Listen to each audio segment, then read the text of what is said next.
ஞானத்தின் ஆழம், அர்த்தமுள்ள ஆன்மீகம்.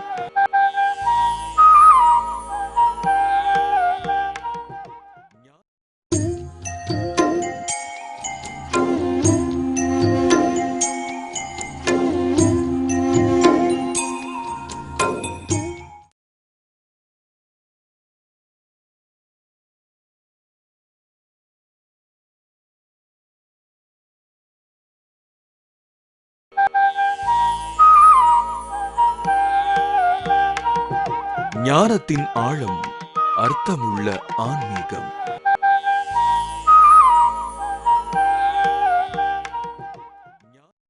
அருட்பெரும் ஜோதி, அருட்பெரும் ஜோதி, தனிப்பெரும் கருணை, அருட்பெரும் ஜோதி. ஒளி என்பதுதான், ஜோதி என்பதுதான் கடவுள். அதனுடைய எதிர்ப்பக்கம் என்பது இருள். அந்த இருள் நம்முடைய உடலிலே தங்குகின்ற பொழுது அதனை நோய் என்று சொல்லுகின்றோம். மனதிலே அந்த இருள் தங்குகின்ற பொழுது அதனை அறியாமை என்று சொல்லுகின்றோம். அந்த இருள் நம்முடைய உயிரிலே தங்குகின்ற பொழுது அதனை மரணம் என்று சொல்லுகின்றோம். இதை நான் புதிதாக ஒன்றும் சொல்லவில்லை. வேதகாலத்து ரிஷியே ஆண்டவனை பார்த்து இப்படித்தான் பிரார்த்தனை செய்கின்றார். இறைவா, என்னை அசத்திலிருந்து, அதாவது ஜடப்பொருளிலிருந்து சத் என்கின்ற உயிர் பொருளாக மாற்று. அசதோமா சத்கமய, தமசோர்மா ஜோதிர்கமய. இருளிலிருந்து என்னை ஒளிநிலைக்கு அழைத்து செல்வாயாக. மூன்றாவதாக என்ன சொல்லுகின்றார்? மிருத்யோர்மா அமிர்தம் கமய. என்னை மரணத்திலிருந்து மரணமிலா பெருவாழ்வுக்கு இறைவா அழைத்து செல்வாயாக என்று சொல்லுகின்றார். இந்த மூன்றும் ஒரு பக்கத்திலே பாருங்கள். அசத்து என்பது ஜடப்பொருள், நம்முடைய உடம்பை குறிக்கின்றது. இருள் என்பது அறியாமை, நம்முடைய மனதிலே இருக்கின்ற இருளை குறிக்கின்றது. உயிரிலே இருக்கின்ற இருளை மரணம் கொண்டு வருகின்றது. இந்த மூன்று இருள் நிலைகளிலிருந்து நாம் ஒளி நிலைக்கு செல்ல வேண்டும். இதுதான் நம்முடைய மனித வாழ்க்கையினுடைய பயன். நம்முடைய செயல் அனைத்தும் இந்த மூன்று நோக்கங்களிலேயே இருக்க வேண்டும். இதற்கு பெயர்தான் யோகம், தியானம், தவம் எல்லாம். இருளை ஒளியாக மாற்றுவது. இருள் அற ஓங்கு சிவமே என்று சொல்வார் வள்ளல் பெருமான். அற என்றால் முற்றாக ஒளித்தல். ஒரு பக்கத்து வீட்டில இருந்து ஒரு அம்மா வந்து அம்மா கிட்ட கேட்குறாங்க, அம்மா கொஞ்சம் காஃபி பொடி கடனா கொடுங்க, புதுசா விருந்தாளிங்க வந்துட்டாங்க. உடனே அம்மா என்ன சொல்றாங்க? அறவே இல்லையே தாயே, இப்பதானே அரை மணி நேரத்துக்கு முன்னால எல்லாரும் காஃபி போட்டு கொடுத்தா, நீ கொஞ்சம் முன்னால வந்துருக்க கூடாதா? அறவே இல்லைன்னு என்ன அர்த்தம்? சுத்தமாக ஒன்றுமே இல்லை, முழுமையாக ஒன்றுமே இல்லை என்று பொருள். ஆக இருளை அறவே ஒழித்து ஓங்குகின்றவன், எப்பொழுதும் ஒளி நிலையில் ஓங்கிக் கொண்டே இருப்பவன் இறைவன். அந்த நிலைக்கு நாமும் வர வேண்டும் என்பதற்காகத்தான் இறைவன் தன்னுடைய பிள்ளைகளாகிய நம்மை இந்த மனித தேகத்திலே படைத்திருக்கின்றான். ஆக நம்முடைய வாழ்க்கையினுடைய நோக்கம் என்ன? நம் உடலில் இருக்கின்ற நோய் என்கின்ற இருளில் இருந்து ஆரோக்கியம் என்கின்ற சுத்த நிலைக்கு போக வேண்டும். மனதிலே இருக்கின்ற அறியாமை என்கின்ற இருளில் இருந்து ஞானம் என்கின்ற ஒளிநிலைக்கு போக வேண்டும். ஆங்கிலத்திலே அழகாக சொல்வார்கள் என்லைட்டன்மெண்ட். ஞானத்திற்கு ஆங்கிலத்திலே இன்னும் தெளிவான ஒரு வார்த்தையை அவர்கள் பயன்படுத்துகின்றார்கள், என்லைட்டன்மெண்ட். இந்த என்லைட்டன்மெண்ட் என்பதிலே ஒரு சின்ன குழப்பம் இருக்கின்றது. ஒளியுறச் செய்யுங்கள், ஒளிமயமாக்குங்கள் என்று பொருள் இந்த என்லைட்டன்மெண்ட் என்கின்ற வார்த்தைக்கு. உடனே ஒரு கேள்வி எழுகின்றது, எதை ஒளிமயமாக்குவது? வேதாந்தமும் சித்தாந்தமும் என்ன சொல்லுகின்றது? உன்னுடைய அறிவை, உன்னுடைய உணர்வை ஒளிமயமாக மாற்று. இதை கடந்து சித்தர்கள் நெறி சுத்த சன்மார்க்கம் என்ன சொல்லுகின்றது? ஆம், உண்மைதான். உணர்வை, அறிவை இருளிலிருந்து ஒளிமயமாக மாற்றுவதுதான் முக்தி நிலை. ஆனால் அந்த முக்தி நிலை போதாது. அந்த முக்தி நிலை போதாது. வேறு என்ன வேண்டும்? காய சித்தி நிலையும் வேண்டும். இந்த உடலையும் நாம் எவ்வளவு காலம் விரும்புகின்றோமோ அவ்வளவு காலத்திற்கு காய சித்தி செய்து கொள்ள வேண்டும். அதாவது நரை, திரை, பிணி, முப்பு, சாக்காடு இல்லாமல் செய்து கொள்ள வேண்டும், செய்து கொள்ள முடியும் என்பது சித்தர்களுடைய நெறி. மற்ற சமயத்தினர்கள், மகாவீர வர்த்தமானர், புத்தர், மற்ற சமயத்தினர்கள் எல்லாம் இதை ஏற்றுக்கொள்வதில்லை. மரணம் நிச்சயம், பிறந்தன அனைத்தும் இறந்துதான் ஆக வேண்டும். நரை, திரை, பிணி, மூப்பு, சாக்காடு இவை நிச்சயம், இவற்றிலிருந்து தப்பிக்க முடியாது. சரி, இதற்கு மாற்று என்ன என்றால் அவர்கள் சொல்வது, இறந்த பிறகு மேலே ஒரு உலகம் இருக்கின்றது, அவ்வுலகம், அந்த உலகம், அந்த சொர்க்கம், அந்த மோட்சம், அப்படிப்பட்ட இடங்களுக்கு சென்று விடலாம். அங்கே இருக்கின்ற தெய்வங்கள் இந்த நரை, திரை, பிணி, மூப்பு, சாக்காடு இல்லாத ஒரு நல்ல வாழ்க்கையை, ஆனந்தமயமான வாழ்க்கையை நமக்கு அந்த தெய்வங்கள் கொடுக்கும் என்கின்ற ஒரு கற்பனை உலகத்தை பற்றி சொல்லுகின்றார்கள். இது கற்பனையா உண்மையா என்பது போய்விட்டு வந்தவர்கள் யாரும் சொன்னதாக நமக்கு தெரியவில்லை. ஒவ்வொரு சமயவாதியும் ஒவ்வொரு விதமான உலகத்தை பற்றி சொல்லுகின்றார். அதிலே அபிப்பிராய பேதங்கள் நிறைய இருக்கின்றன. நமக்கு இப்பொழுது அந்த கேள்வி தேவையில்லை. நம்முடைய கேள்வி, நம்முடைய வாழ்க்கையை நாம் என்ன செய்வது? இந்த இருளை எப்படி உடலிலிருந்து, மனதிலிருந்து, உயிரிலிருந்து நீக்குவது? இதுதான் பிரச்சனை. அதே போல சித்தர்கள் அதற்கு என்ன பரிகாரம் சொல்லுகின்றார்கள் இந்த உடலை காயசித்தி செய்து கொள்வதற்கு என்று பார்த்தால் அதிலேயும் சில சிக்கல்கள் ஏற்படுகின்றன. அவர்கள் சொல்வது, இதே தேகத்துடன், இந்த அசுத்த தேகத்துடன் சில நூற்றாண்டுகள், 200 ஆண்டுகள், 500 ஆண்டுகள் வாழலாம். அதற்கு எங்களிடம் ஒரு மருந்து இருக்கின்றது. அதற்கு பெயர் சாவா மருந்து. அது கருநெல்லிக்கனி என்று ஒரு 18 காயசித்தி மூலிகைகளை அவர்கள் சொல்லுகின்றார்கள். வள்ளல் பெருமான் அந்த பட்டியலை எல்லாம் நமக்கு கொடுத்திருக்கின்றார். கரிசாலை, தூதுவளை, முசுமுசுக்கை, வல்லாரை, புளியாரை, 5 சஞ்சீவி மூலிகைகள். இவை தவிர மீதி ஒரு 13 காயசித்தி மூலிகைகளை சொல்லியிருக்கின்றார். அவற்றையெல்லாம் இந்த மேடையிலே நானே உங்களுக்கு படித்து காட்டியிருக்கின்றேன். வள்ளல் பெருமான் சொல்வது, சித்தர் நிலையும் போதாது. இந்த இடத்துல தான் கவனிக்கணும். இந்த சித்தி வளாகம் எதை குறிக்கின்றது என்பதை முதலில் நாம் தெரிந்து கொள்ள வேண்டும். நான் ஆரம்பத்திலேயே சொன்னேன், 68 நாட்கள் நான் தூங்காமல் இருந்த ஒரு நிலையை சொன்னேன். ஏன் 68 நாட்கள் நான் தூங்காமல் இருந்தேன், என்ன ஆயிற்று என்று நீங்கள் கேட்கலாம். தூக்கம்தான் நமக்கு அறிவிலே இருளை கொண்டு வருகின்றது. தூங்குகின்ற பொழுது ஒருவரிடம் பேசி பாருங்கள், கந்தா, குப்பா, எழுந்திரு என்று சொல்லி பாருங்கள், எழமாட்டார்கள். ஏனென்றால் அவர்களுக்கு உணர்வு இல்லை. தூங்குகின்றவனும் கோமாவில் இருப்பவனும் மரணமடைந்தவனும் ஒரே நிலையில் இருக்கின்றார்கள். அவர்களுடைய அறிவு, அவர்களுடைய உணர்வு அவர்களிடம் இல்லை. ஆகவே சுத்த சன்மார்க்கத்திலே தூக்கத்தை, சமாதி நிலையை, மரணத்தை, இந்த 3 நிலைகளை வள்ளலார் தன்னுடைய சுத்த சன்மார்க்கத்தில் ஏற்பதில்லை. தன்னுடைய யோகத்தினுடைய முடிவு பதஞ்சலி முனிவர் சொல்வதைப் போலவோ சித்தர்கள் சொல்வதைப் போலவோ சமாதி நிலை என்று வள்ளல் பெருமான் சொல்லவில்லை, ஏற்றுக்கொள்ளவும் இல்லை. சமாதி பழக்கம் பழக்கம் அல்ல, சகஜ பழக்கமே பழக்கம் என்பது வள்ளல் பெருமானுடைய புகழ்பெற்ற உபதேசம். ஏன் அவ்வாறு சொல்லுகின்றார் என்றால், அந்த உணர்வு அற்று போனாலே அது மரணம்தான். முக்தி நிலையே, தாயுமான சுவாமிகள் போன்றவர்கள் முக்தி நிலை அடைந்தார்கள்.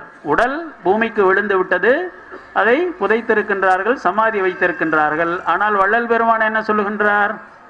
தாயுமானவர் போன்ற மிக உயர்ந்த நிலை, உத்தம முக்தி நிலை அடைந்தவர்கள் கூட மீண்டும் சுத்த சன்மார்க்கம் விளங்குகின்ற பொழுது பிறந்து வந்து சுத்த சன்மார்க்கத்தை பயின்று சகா கல்வியை பயின்று இந்த உடலையே மலம், மூத்திரம், பிழை, குறும்பை, மூக்கிலே சளி, ஊத்தை போன்ற நவத்வாரங்களிலும் மலம் ஒழுகுகின்ற இந்த உடம்பையே, அசுத்த உடம்பையே மாற்றியமைத்து, நல்ல கவனிங்க, உடம்பை அழித்து விட விரும்புவதில்லை, மாற்றி இதையே சுத்த தேகமாக மாற்றிக்கொள்ளலாம். அவ்வாறு சுத்த தேகமாக மாற்றிக்கொண்டாலே லட்சக்கணக்கான ஆண்டுகள் இந்த உடல் வாழும், நீடித்து வாழும் என்று வள்ளல் பெருமான் சொல்லுகின்றார். அதற்கு பிறகு அந்த சுத்த தேகத்தை இன்னும் சுத்தப்படுத்தி, சுத்தம் என்கின்ற வார்த்தை தான் சுத்த சன்மார்க்கத்தில் முக்கியம். சன்மார்க்கம் என்பது மாணிக்க வாசகர் சொன்ன திருவாசகத்திலேயே வருகின்றது. சத் மார்க்கம், சத் என்றால் இறைவன், இறைவனை காட்டக்கூடியது சன்மார்க்கம், இறைவனிடம் நம்மை அழைத்து செல்லக்கூடியது சன்மார்க்கம். ஆனால் அங்கே என்ன நடக்கின்றது என்றால் உடல் அழிந்து விடுகின்றது, உயிர் மட்டும் இறைவனுடைய திருவடிகளிலே போய் ஒடுங்கிக் கொள்ளுகின்றது. இந்த நிலையை வள்ளல் பெருமான் கடந்து போகச் சொல்லுகின்றார். இதுவும் ஒரு விதமான உறக்கம், பேரானந்தமாக இருக்கும். தூக்கத்திலையும் பேரானந்தம் கிடைக்கின்றது, இந்த முக்தி நிலையிலும் பேரானந்தம் கிடைக்கின்றது. இறைவனுடைய திருவடிகளில் போய் இவர்கள் அந்த சிவானந்த பேரு என்கின்ற பேரானந்தத்திலேயே மூழ்கி தம்மை மறந்து விடுகின்றார்கள். அதற்கு பிறகு அவர்கள் இந்த பூமிக்கு திரும்புவதில்லை. இந்த மனித சமுதாயத்திற்கோ மற்ற உயிரினங்களுக்கோ அவர்கள் ஜீவகாருண்யம் செய்ய வருவதில்லை. ஏனென்றால் அவர்களுடைய நோக்கம் எனக்கு முக்தி வேண்டும், அவ்வளவுதான். வள்ளல் பெருமானுடைய கணிப்புப்படி இந்த முக்தி நிலை என்பது ஒரு விதமான சுயநலம். அவருக்கு ஆன்மா பேரானந்தத்தை அனுபவித்துக் கொண்டிருக்கின்றது, சரி. மற்றவர்களை பற்றி என்ன கவலை? ஒரு டாக்டர் 7 ஆண்டுகள் படிக்கின்றார்.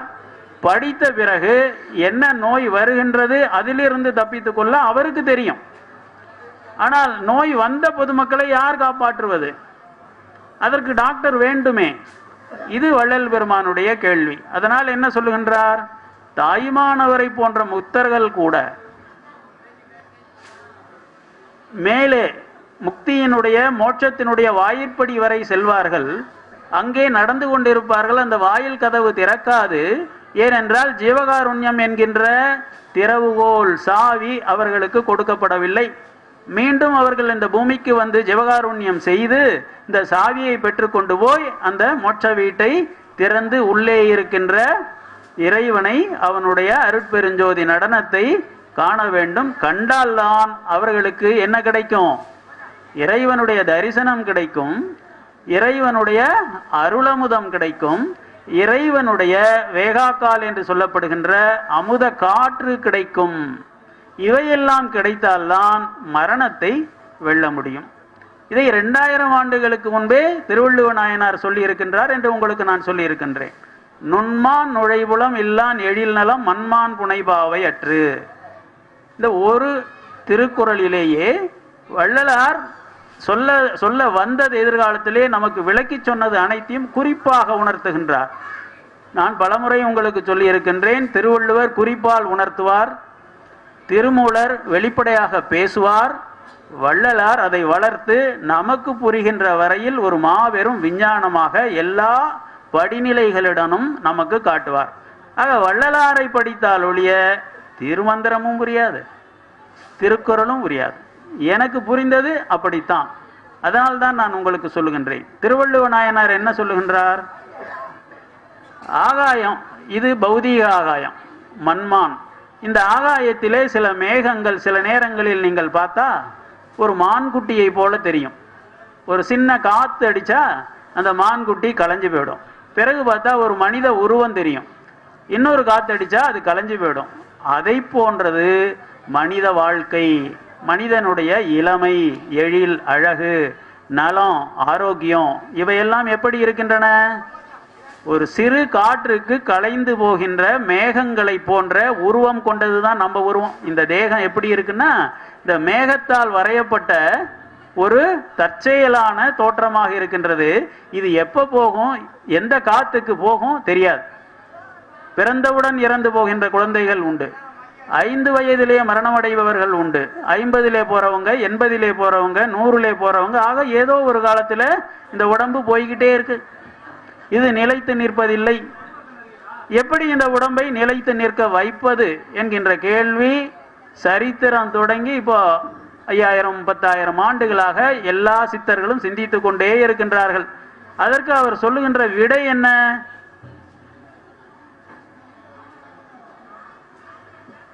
நம்முடைய புருவ மத்தியிலே சிதாகாசம், சிதம்பரம் என்று ஒரு இடம் இருக்கின்றது.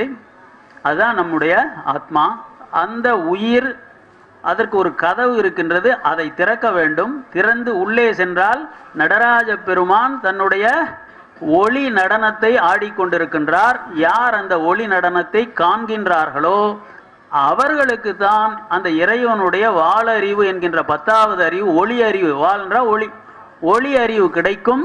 அவர்களுக்கு இந்த அருள் அமுதம் கிடைக்கும், சுரக்கும். அந்த அருள் அமுதம் எப்படி இருக்கும்? அதுக்கும் திருவள்ளுவர் நாயனார் நமக்கு எப்படி சொல்லி இருக்கின்றார்? என்ன சொல்றார்? அங்கே ஒரு மழை பெய்யும், அந்த வானத்துல ஒரு மழை பெய்யும். அந்த மழை எப்படி இருக்கும்? ஒரு துளி மாதிரி இருக்கும். அந்த துளி சிவப்பு நிறமாக இருக்கும். செம்பொருள் காண்பது அறிவு என்று சொல்வார். அந்த செம்பொருள் பார். அந்த சிவந்த மழை துளி யாருக்கு அண்ணாக்கில் சொட்டுகின்றதோ, அதை சிவநீர்னு சொல்லுவாங்க. அந்த துளி யாருக்கு சுரக்கின்றதோ அவர்களுடைய உடல் பொன்தேகமாக மாற்றம் பெறும். நடராஜ பெருமானுடைய பொன்தேகம் போல நம்முடைய உடல் மாற்றம் பெறும். இப்பொழுது 7 தசைகள், 7 தசைகளால் ஆகியிருக்கின்றது இந்த உடம்பு. மேலே தோல் இருக்கின்றது, தோலுக்கு கீழே தசை, மசில், அதற்கு கீழே நரம்பு, அதற்கு கீழே இரத்தம், அதற்கு கீழே எலும்பு, நரம்பு, அதற்கு பிறகு சுக்கிலம். இப்படி 7 தாதுக்களால் ஆனது இந்த உடல். இந்த 7 தாதுக்களால் ஆன இந்த உடல் இருக்கின்ற வரை நோய் நொடி, முதுமை, மரணம் இவற்றிலிருந்து தப்பிக்க முடியாது. இதை மாற்றி அமைத்து கொள்ள வேண்டும். எப்படி மாற்றி அமைத்துக் கொள்வது? வள்ளல் பெருமான் இறைவனிடம் என்ன கேட்கின்றார்? புண்படா உடலும். நல்ல வார்த்தையை கவனிங்க, மற்ற ஞானிகள்லாம் இப்படி கேட்க மாட்டாங்க. புண்படா உடலும் புரைபடா மனமும் கேட்கிறார். இப்போ நம்முடைய உடம்புல ஒரு சின்ன கல் அடிச்சா காலில் ரத்தம் வருது இல்லைங்களா, காயம் ஆகுது இல்லைங்களா? வள்ளல் பெருமான் அந்த காரணப்பட்டு கந்தசாமி பிள்ளை வள்ளலாரை அவருடைய சீடர், அவர் கூடவே இருந்தவர், அவர் எழுதுகின்றார், நிறைய முள் விளைஞ்சி கிடக்கிற ஒரு பூமியில எல்லாரும் என்ன செய்வாங்கன்னா பக்கவாட்டில் ஐயா அங்க முள் இருக்கு, நீங்க விலகி வாங்க என்று சொல்லி பக்கவாட்டிலே செல்வார்களாம். என்ன, முள்ளு காலில் குத்துனா காயமாயிடும். வள்ளல் பெருமான் அந்த முள் தரையிலேயே நடந்து போவாராம். அவரை ஒன்றும் செய்யாதான். ஏன்? அது புண்படா உடம்பு. புண்படா உடம்பு. நம்ம உடம்புக்கு பெயரே காயம்தான். காயமே இது பொய்யடான்னுலாம் சொல்றாங்க இல்லைங்களா? இந்த உடம்புக்கு பெயர் என்ன தமிழ்ல? காயம். இந்த காயம் பெருங்காயமா, பெரிய காயமா மாறினா ரணம்னா காயம், மாரணம்னா மரணம். மான்னா பெருசு. இது பெரிய காயமாக மாறுகின்ற பொழுது மா என்கின்ற உயிரிலே ரணம், உடம்பிலே ரணம் அல்ல, உயிரிலே ரணம். மா அப்படின்னாக்கா உயிர்னு அர்த்தம். அந்த உயிரிலே காரண உடம்பிலே ஏற்படுகின்ற ரணம். நம்முடைய கழுத்தை யமன் வந்து வெட்டி கொண்டு போகின்றான். இந்த கழுத்தை வெட்டுறதில்ல, நமக்கு இதுக்குள்ளார சூக்கும சரீரம் இருக்குது, அதற்கு உள்ளே காரண சரீரம் இருக்கு. அந்த காரண சரீரத்தினுடைய கழுத்தை வெட்டி கொண்டு போகின்றான். இது எப்படி?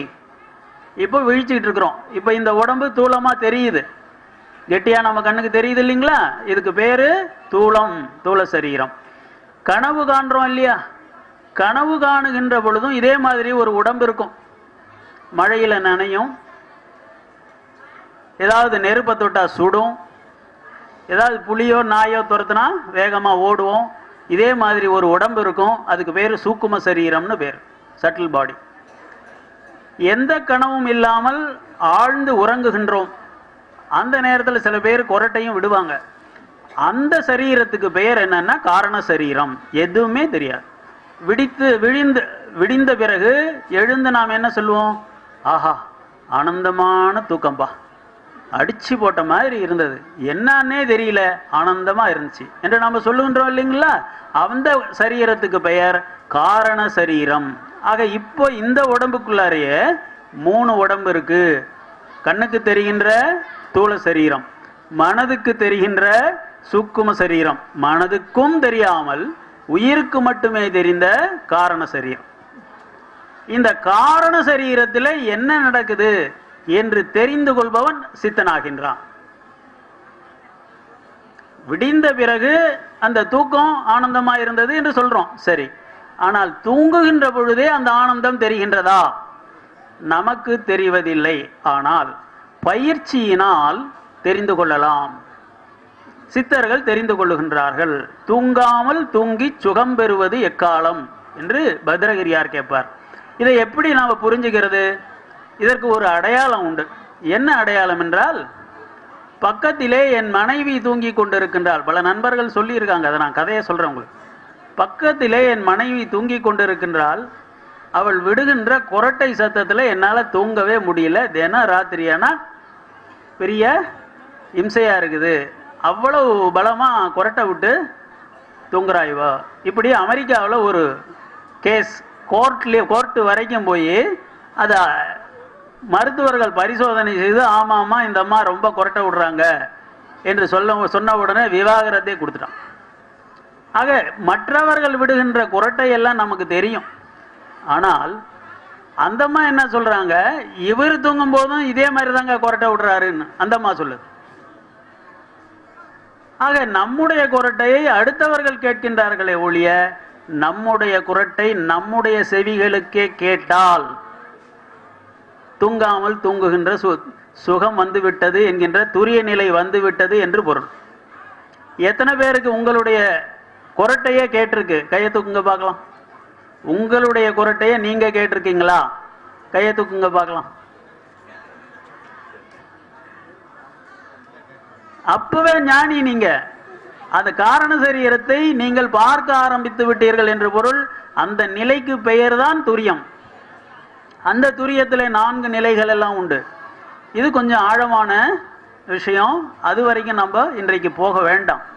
ஆக இந்த உடம்புக்குள்ளர 3 உடம்பு இருக்கு. இது தூள சரீரம், கனவிலே இருப்பது சூக்கும சரீரம், ஆழ்ந்த உறக்கத்தில் இருப்பது காரண சரீரம். அந்த காரண சரீரத்திலே உங்களுடைய கழுத்தை வெட்டிக்கிட்டு போயிடுவான் யமகிங்கரர்கள். அது மரணம். நேற்று ராத்திரி படுத்தாருங்க, தூக்கத்திலேயே போயிட்டாருங்க. இப்படி நீங்க கேள்விப்பட்டிருப்பீங்க. ஆக அந்த இருள் இருக்கின்றதல்லவா, அந்த காரண சரீரம் ஏன் நமக்கு தெரியவில்லை? நம்முடைய உணர்வு அப்பொழுது தூங்கி போகின்றது. அதனால வள்ளல் பெருமான் என்ன சொல்வார்? தூங்கும் போது கூட ஆழ்ந்த தூக்கத்திற்கு போகாதீர்கள், மெல்லென தூங்குக. அதுவும் 3 மணி நேரம் தான் தூங்க சொல்வார். இரவு 12 to 3 மணி வரைக்கும் 3 மணி நேரம் போதும். மெல்லென தூங்குக, இடது பக்கமாக சாய்ந்து தூங்குகன்னு சொல்வார். ஏன் அது சொல்றாரு? தூக்கம் என்பதே குட்டி மரணம், மரணம் என்பது நெடுந்தூக்கம். தூக்கம்தான் மரணத்தை கொண்டு வரும். துஞ்சினார் செத்தாரின் வேறல்லர். தூங்குறவங்களுக்கும் செத்தவங்களுக்கும் வித்தியாசம் இல்லை என்று திருவள்ளுவ நாயனார் சொல்றார். வள்ளல் பெருமான் என்ன சொல்றார்? துஞ்சாத நிலையொன்று சுத்த சன்மார்க்க சூழலில் உண்டு, அது வெறும் சொல்லளவு அன்றே. வெறும் வார்த்தைக்காக சொல்றது இல்லப்பா, சுத்த சன்மார்க்க சூழல். இதான் சுத்த சன்மார்க்க சூழல். இந்த சூழலிலேயே நீங்கள் இருக்க பழகி கொண்டால் கொஞ்சம் கொஞ்சமாக உங்களுக்கு தூக்கம் குறையும், பிறகு மரணமும் இல்லாமல் போகும். எவ்வளவு எளிமையான வழி ஐயா சொல்றார் பார்த்தீங்களா? துஞ்சாத நிலை ஒன்று, தூக்கம் வராத நிலை, மரணமில்லாத நிலை ஒன்று சுத்த சன்மார்க்க சூழலில் உண்டு, அது வெறும் சொல்லளவல்ல, உண்மைங்கிறார்.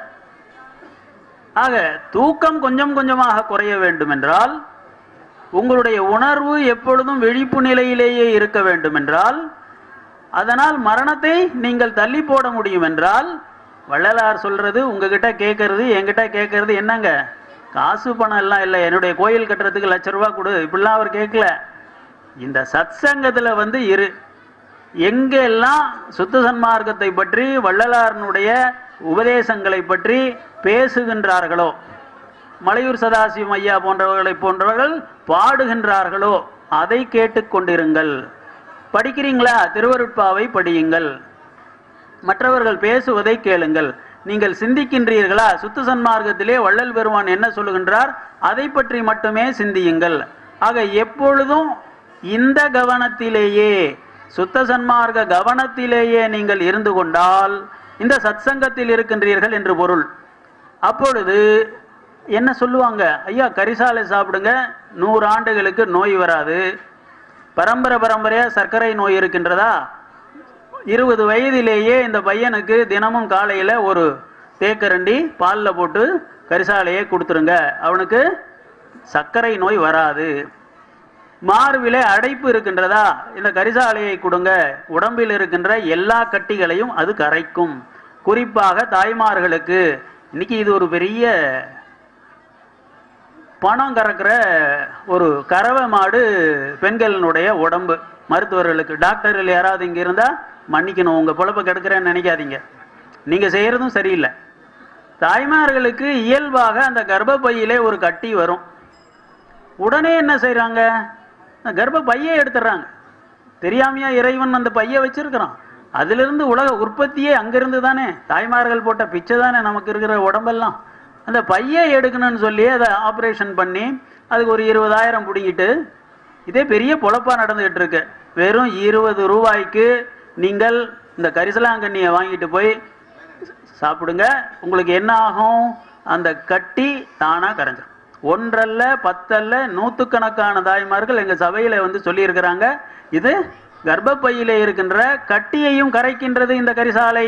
உடம்புல எங்க தேவையில்லாத கட்டிகள் இருந்தாலும் அதை கரைச்சிரும்.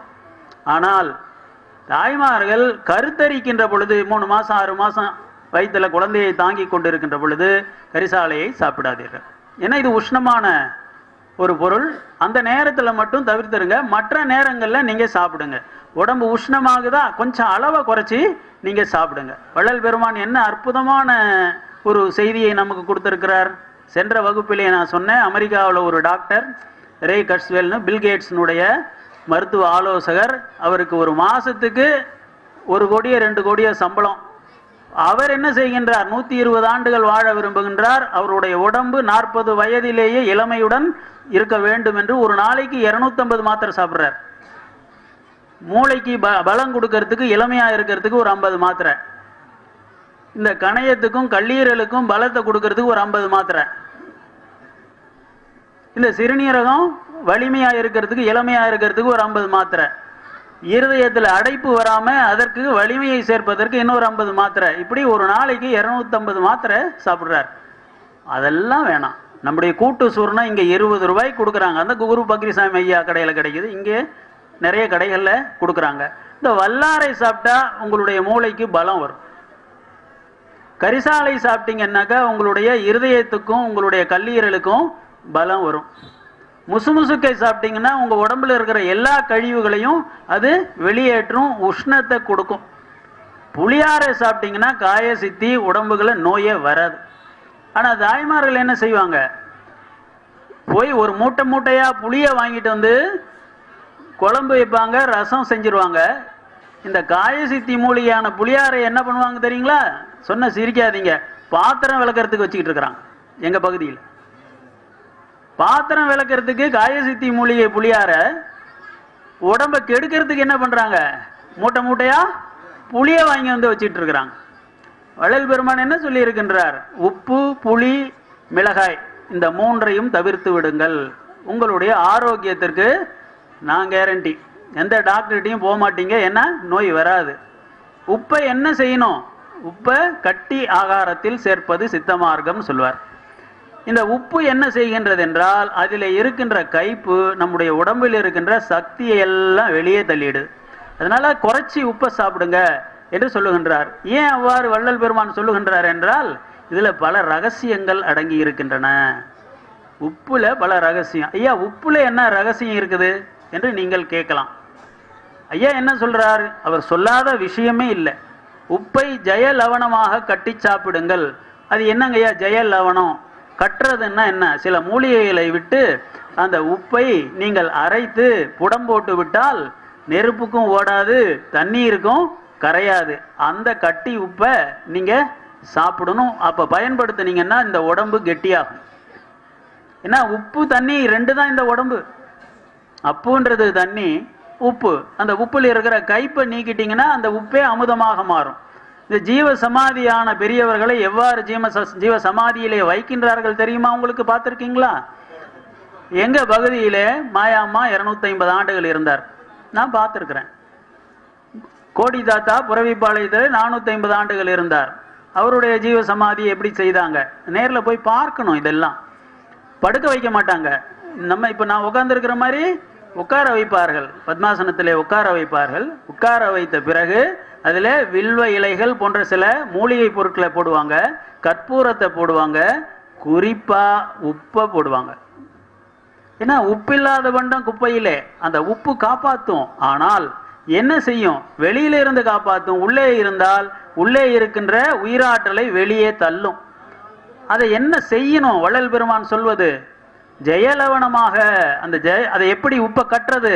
வள்ளலார் ஒரு பட்டியலே தர்றார். இந்த 485 மூலிகை பட்டியல்ல என்னென்ன மூலிகைகளை எடுத்து நீங்கள் இந்த உப்பை அரைச்சிங்கன்னா இது கட்டியாயிடும். அந்த கட்டியான உப்பை நீங்க சோத்துல போட்டீங்க அப்படின்னா இந்த உப்பு கெடுதல் செய்யாது. அவ்வளவு தூரம் செய்ய முடியல, குறைஞ்சது ஒரு சின்ன வேலை செய்யுங்க தாய்மார்கள். அந்த உப்பை நல்லா வறுத்துருங்க. பொன் வறுவலாக தங்க நேரம் வர்ற அளவுக்கு வறுத்துட்டு அதுக்கு பிறகு அந்த உப்பை எடுத்து பயன்படுத்துங்கள். அந்த அளவுக்கு நோய் வராது. அது கூட இல்லைன்னா ராக் சால்ட், பாறை உப்பு என்று கடையிலே விற்கின்றார்கள். அந்த உப்பு கொஞ்சம் கைப்பு கம்மியா இருக்கும். அந்த உப்பை வாங்கிட்டு வந்து பயன்படுத்துங்கள். சரி, இவ்வளவுதான் வள்ளல் பெருமான் சொல்லி இருக்கின்றாரா? இல்ல. பரம ரகசியங்களை எல்லாம், சித்தர்கள் வெளிப்படுத்தாத ரகசியங்களை எல்லாம் பெருமான் வெளிப்படுத்துகின்றார். அது என்ன ரகசியம் என்றால் சொல்லுவார், பரியாயத்திலே உப்பை சர்க்கரை என்று சொல்வது வழக்கம். அதுதான் அந்த இதையும் படிக்கணும், உரைநடை நூலையும் படிக்கணும். அதுல உப்பை பற்றி என்ன அழகான செய்தியை சொல்லுகின்றார்? பரியாயத்தில் உப்பை சர்க்கரை என்று சொல்வது வழக்கம். ஏன் அவ்வாறு சொல்லுகின்றார்? நல்லா கவனிங்க.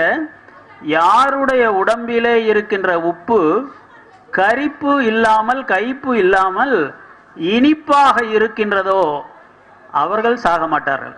பாருங்க எவ்வளவு எளிமையான வழியை வள்ளல் பெருமான் சொல்றார். உப்பை சர்க்கரையாக மாற்றிக்கொள்ள யாருக்கு தெரிகின்றதோ அவன் சித்தன். தான் பரம ரகசியம். அவ்வாறு தெரிந்து கொண்ட சித்தர்கள் இதை வெளிப்படுத்த மாட்டார்கள். ஆனால் வள்ளல் பெருமான் என்ன சொல்லுகின்றார்? இதை மூலிகைகள் எதுவும் இல்லாமலேயே நம்முடைய உடலிலேயே இருக்கின்ற வியர்வையை, வியர்வை பூரா உப்பு தான் வெளிவரும். ஒன்றும் சிறுநீரகங்கள் வழியாக வெளிவரும். எப்போ? கோடை காலத்தில், குளிர்காலத்தில். வெயில் காலத்தில் வியர்வையின் மூலம் வரும், இல்லை தோலின் மூலம் வரும்.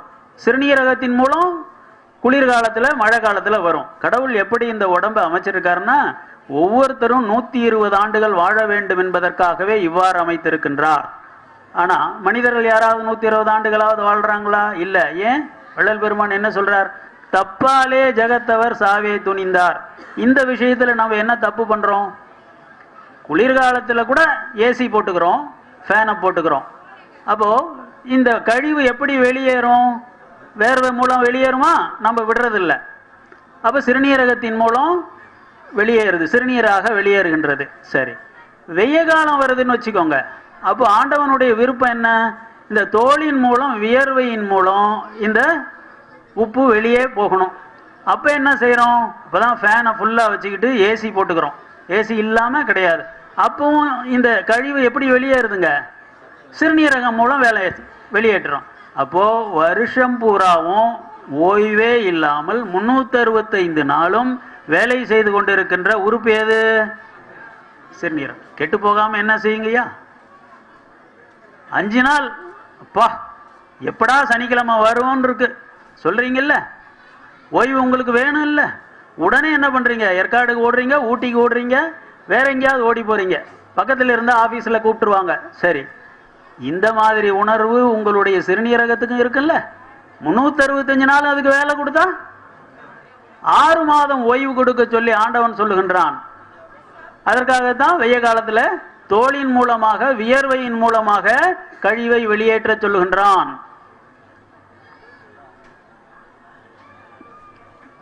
ஏன்னா நாம என்ன செய்யறோம்? ஓய்வே கொடுக்கறதில்ல. சரி, ஓய்வை கொடுக்க வேணாம், வள்ளல் பெருமான் சொல்றது இன்னொரு வழி சொல்றார். என்னன்னா, அந்த கழிவே உற்பத்தியாகாமல் இருக்க வழி சொல்லுகின்றார்.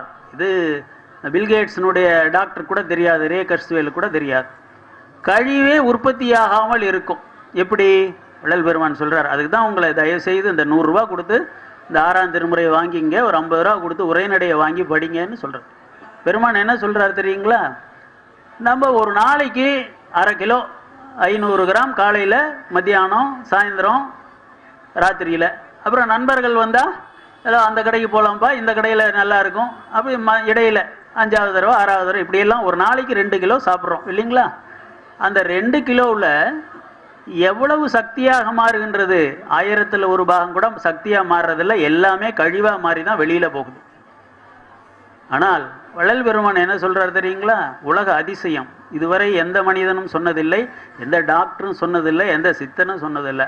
வள்ளல் பெருமான் சொல்றார், அந்த ஒரு வரிக்காகவே அருட்பா காலங்காலமாக நிற்கும். வள்ளல் பெருமான் என்ன சொல்றார்? நான் இரு பொழுது உண்டது யாவும் அமுதமாக்கினாய். இப்படி யாராவது கேள்விப்பட்டிருக்கீங்களா?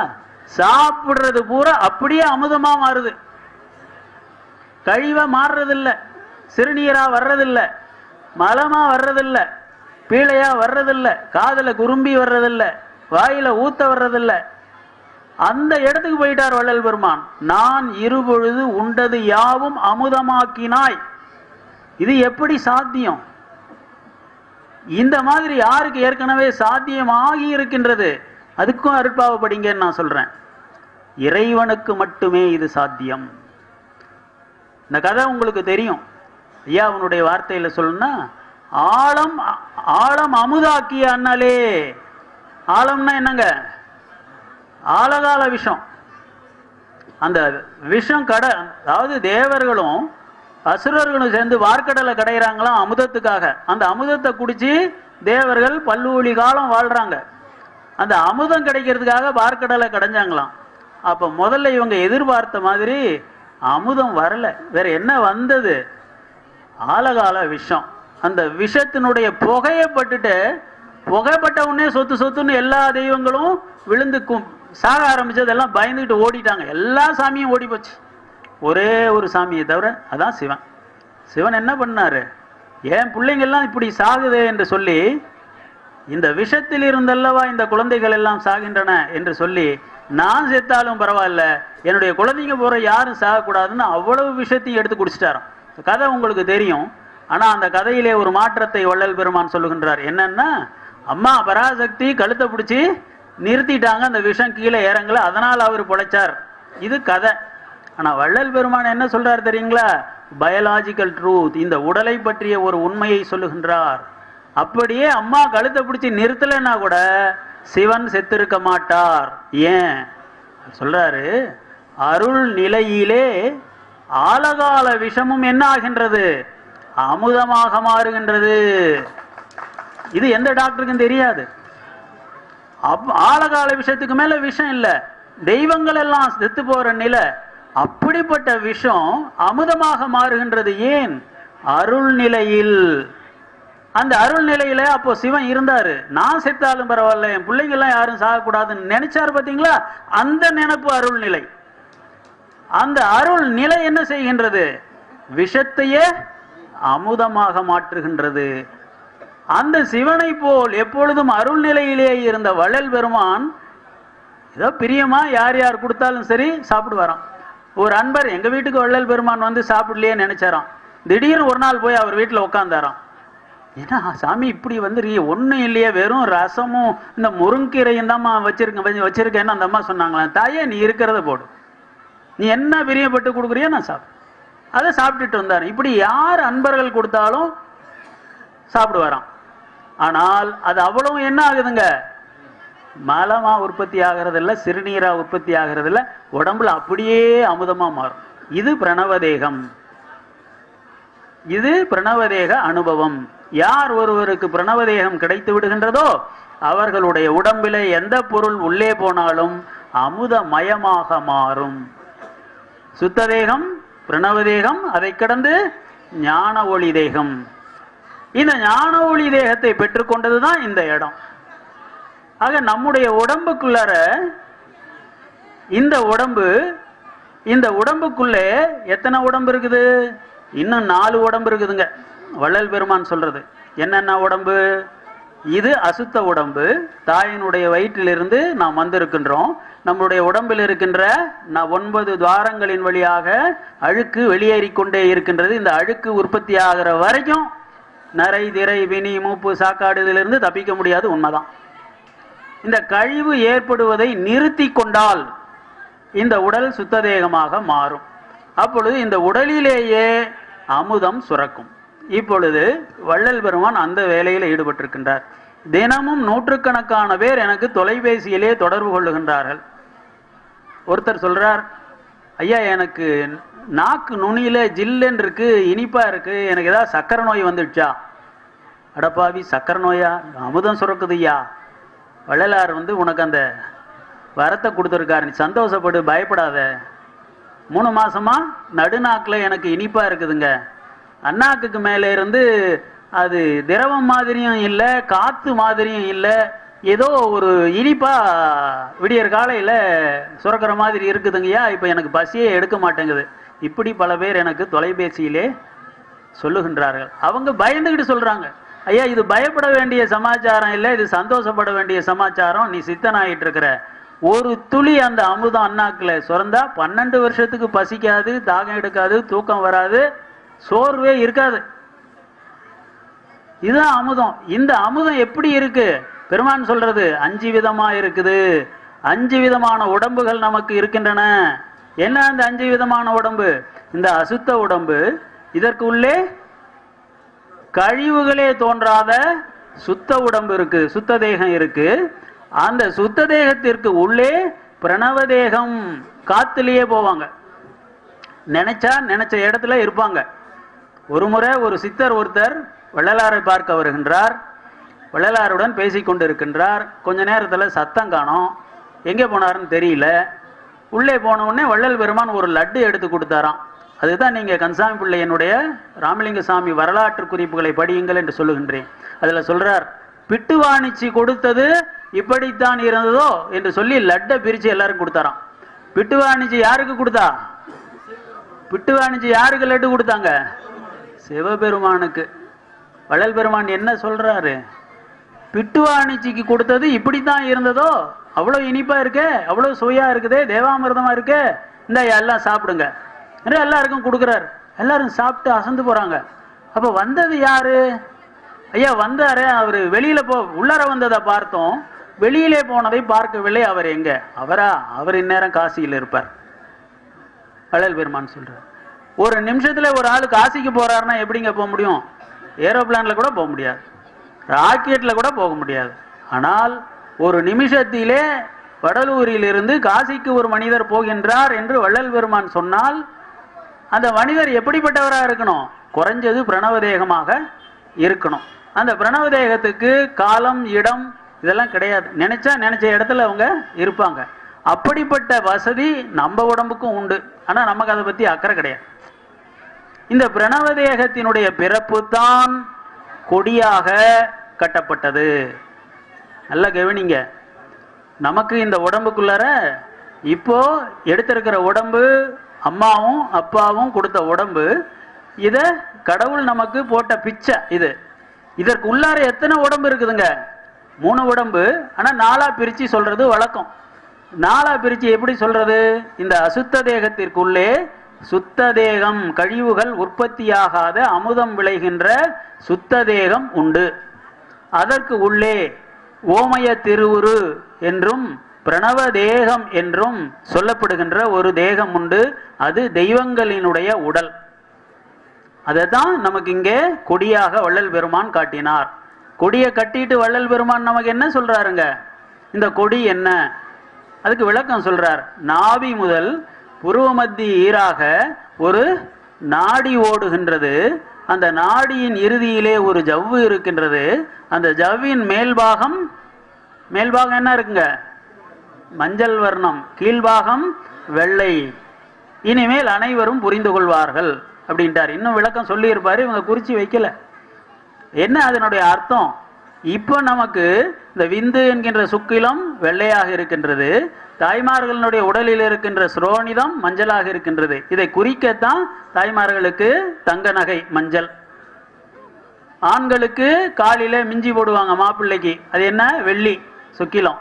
இந்த வெள்ளியும் அந்த தங்கமும் வெள்ளையும் மஞ்சளும் இணைவதுதான் திருமணம் இல்லைங்களா? அப்போ அந்த திருமணத்துல வெள்ளையும் மஞ்சளும் இணைந்தால் என்ன வருகின்றது? புதிய ஜனனம், குழந்தை பிறக்கின்றது. இது கீழ்மூலாதாரத்துல தொப்புள் கொடி வழியாக. ஆனால் ஆண்களுக்கும் மேலே ஏறுகின்ற ஒரு கொடி உண்டு. இது மேலேறும் வீதியும்பார் சுத்த சன்மார்க்கத்தை பத்தி. இது சூக்கும உடலில், காரண உடலில் இருக்கின்றது. அந்த கொடி கண்ணுக்கு தெரியாது. எப்ப தெரியும்? யோகத்துல, தியானத்துல தெரியும். ஆண்களுக்கும் உண்டு, பெண்களுக்கும் உண்டு. அந்த கொடி கீழே வராது, தொப்புள் கொடியை போல மேலே போகும், புருவ மத்தி வரைக்கும் போகும். அந்த கொடியை தான் சன்மார்க்க கொடியாக வள்ளல் பெருமான் கட்டினார் 72ஆம் ஆண்டு. அதனுடைய அர்த்தம் என்ன? உங்களுடைய மூலாதாரத்திலே கீழே இருக்கின்ற சுக்கிலத்தை, வெண்மையை சுத்த உஷ்ணத்தால், ஜீவகாருண்யத்தால், தவத்தால், பக்தியால், ஞானத்தால் மேலேற்றினால், இப்ப 100 டிகிரிக்கு உஷ்ணம் வந்த உடனே தண்ணீர் என்ன ஆகுதுங்க? ஆவி ஆகுது இல்லைங்களா? அது மாதிரி ஆவி நிலையிலே அந்த நாடி வழியாக மேலே ஏறி இந்த விந்து என்பது வரவிந்துவாக மாறும். இது புருவ மத்தியிலே இந்த இடத்துல நமக்கு 6 பட்டை வடிவம் கொண்ட ஒரு திடப்பொருளாக மாறும். இது அகவல்ல நமக்கு எப்படி சொல்றாருங்க? சுக்கிலமெல்லாம் பந்தித்து ஒரு திரளாயிட. அந்த ஒரு திரள் எப்படி இருக்குங்க?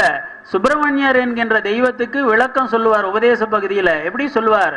சுப்பிரமணியம் என்பது என்ன என்றால், புருவ மத்தியிலே 6 பட்டை வடிவம் கொண்ட ஒரு படிகமாக மாறி போகும்.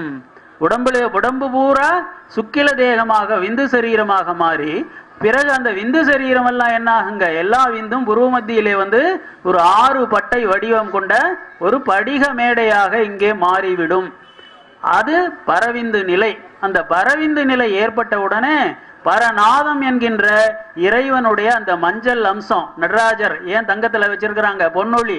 அந்த பரநாதம், அது அந்த பரநாதமும் இந்த பரவிந்துவும் கலக்கின்ற பொழுது பூர்வ மத்தி என்கின்ற கருப்பையிலே என்ன பிறக்கும்? நீங்களே முருகப்பெருமானாக, செவ்வேலாக, ஞான குழந்தையாக மாறி பிறப்பீர்கள். இப்படி ஒரு அனாட்டமி, பிசியாலஜி, உடலினுடைய அமைப்பும் இயங்கியல் தத்துவமும் புருவ மத்தியிலே இருக்கின்றது. மனிதர்களே தெய்வங்களாக மாறி பிறக்கின்ற பிரணவதேக பிறப்பு, அதை குறிப்பதற்காகத்தான் இந்த செய்தியை வச்சிருக்காங்க. எதற்காக முருகனுடைய பிறப்பை இவ்வாறு வைத்தார்கள்? ஆதிசங்கரனுடைய வாழ்க்கையில இதுக்கு விளக்கம் கிடைச்சது எனக்கு. ஆதிசங்கரர் பிரம்மசூத்திரத்துக்கு விளக்கம் எழுதுறார். பிரம்மசூத்திரம் யார் எழுதினது? வேதவியாசர். அது வேதாந்தத்தினுடைய முக்கியமான புஸ்தகம். பிரம்மத்தை பற்றி, கடவுளை பற்றி நான் தெரிந்து கொள்ளாமல் எப்படி இதற்கு நான் உரை எழுத முடியும்? அவருடைய குரு கிட்ட போய் இந்த கேள்வியை வைக்கிறார். அவருடைய குரு சொல்றார், தம்பி நீ போய் கந்தபுராணத்தை படி, முருகனுடைய பிறப்பை பற்றி படி. அதிலேதான் மனிதன் எப்படி பிரம்மமாவது, அகம் பிரம்மாஸ்மி, நானே பிரம்மம், நானே பிரம்மம், நானே பிரம்மம்னு 1 கோடி தடவை உட்கார்ந்து தியானம் பண்ணீங்கன்னா இதுதான் வேதாந்த தியானம். நீங்க பிரம்மம் ஆயிடுவீங்க, பிரம்ம ரிஷி ஆயிடுவீங்க. நம்ம விஸ்வாமித்திரர் போல பிரம்ம ரிஷி பட்டம் அப்புறம் கிடைக்கும். நான் மனிதன் அல்ல, நானே பிரம்மம் என்கின்ற உணர்வு உங்களுக்கு வரும். இது வேத மகா வாக்கியம். ஆதிசங்கரனுடைய குரு இதை சொல்றார். கந்தபுராணத்துல முருகனுடைய பிறப்பை போய் நீ படி. இவர் ஒரு முறைக்கு 18 முறை படிக்கிறார். எத்தனை தடவை படிக்கிறாருங்க? 18 தடவை படிக்கிறார். எதனால? சுப்பிரமணியர்னா என்ன அர்த்தம்? சு என்றால் சுயம், பிரம்மம். சுயம் என்பது நாம். நாம் எப்படி பிரம்மமாவது? நாம் எப்படி பிரம்மமாவது? நாம் எப்படி சுப்பிரமணியம் ஆவது? அந்த மணி 6 பட்டை கொண்ட மணி இங்கே உரு திரள்கின்றதே, யாருக்கு உரு திரள்கின்றதோ அவர் சுப்பிரமணியம் ஆகிட்டார்னு அர்த்தம், பிரம்ம ரிஷி ஆகிட்டார்னு அர்த்தம், பிரம்மம் ஆகிட்டார்னு அர்த்தம். இந்த ரகசியத்தை சொல்லாததுனாலதான் பிரம்மன் தலையிலேயே குட்டு வைக்கின்றான் முருகன். இதுதான் ஓமய திருவுருன்னு பேரு, பிரணவ தேகம்னு பேரு. இந்த ஓங்காரத்தினுடைய ரகசியம் இதுதான். அவர்கள் படைக்கும் தொழில் வரை வந்து விடுவார்கள். இதுதான் நமக்கு பிரணவதேக எப்படி பிறப்பது, நாமே பிரம்மமாக பிரணவ தேகம் எவ்வாறு பெறுவது என்கின்ற ரகசியத்தை வள்ளல் பெருமான் கொடியிலே நமக்கு காட்டி இந்த விளக்கத்தை பேருபதேசத்திலே நமக்கு கொடுக்கின்றார். சரி, இது ஏற்கனவே 2 ஆண்டுகளுக்கு முன்பே நடந்து விட்டது. 1974ஆம் ஆண்டு தைப்பூச நாள் அன்று என்ன நடந்தது? பிரணவதேகம் ஏற்கனவே பெருமானுக்கு கிடைச்சிடுச்சு. அதுக்கு முன்பே சுத்த தேகம் கிடைச்சிடுச்சு. முள்ளுல நடந்தாரு, மழை பெஞ்சா அவர் மேல மழை ஒரு துளியும் விழாது. இதெல்லாம் அனுபவத்தில் எழுதி வச்சிருக்கிறாங்க. அதற்கு 3வது தேகம் ஒன்று இருக்கு, ஞான ஒளி தேகம். அந்த ஞான ஒளி தேகம் என்பது என்ன என்றால், இந்த முருகனையும் கடந்து சிவத்தையும் கடந்து அருட்பெருஞ்சோதி நிலையை அடைவது. அந்த அருட்பெருஞ்சோதி நிலையை அடைவது, இறைவன் வள்ளலாரனுடைய உடலிலே இங்கே கலந்து தன்னையே எனக்களித்து தன்னருள் ஒளியால் என்னை வேதித்த என் தனி அன்பே, இதான் அகவலை படிங்கன்றது. இதான் இங்கே நடந்தது. அருட்பெருஞ்சோதி ஆண்டவர் வள்ளலாரனுடைய உடம்பிலே புகுந்து 1 மணி நேரத்திலே அவருடைய பிரணவ தேகத்தையே அருட்பெருஞ்சோதி தேகமாக மாற்றி காட்டினார். இது 3வது நிலை ஞான ஒளி தேகம். 1974ஆம் ஆண்டு தைப்பூச தினத்தன்று இந்த சித்திவளாக மாளிகையிலே 1 மணி நேரத்திலே நடந்தது இதுதான். இங்க போனீங்கன்னா உள்ளார எழுதி வச்சிருப்பாங்க,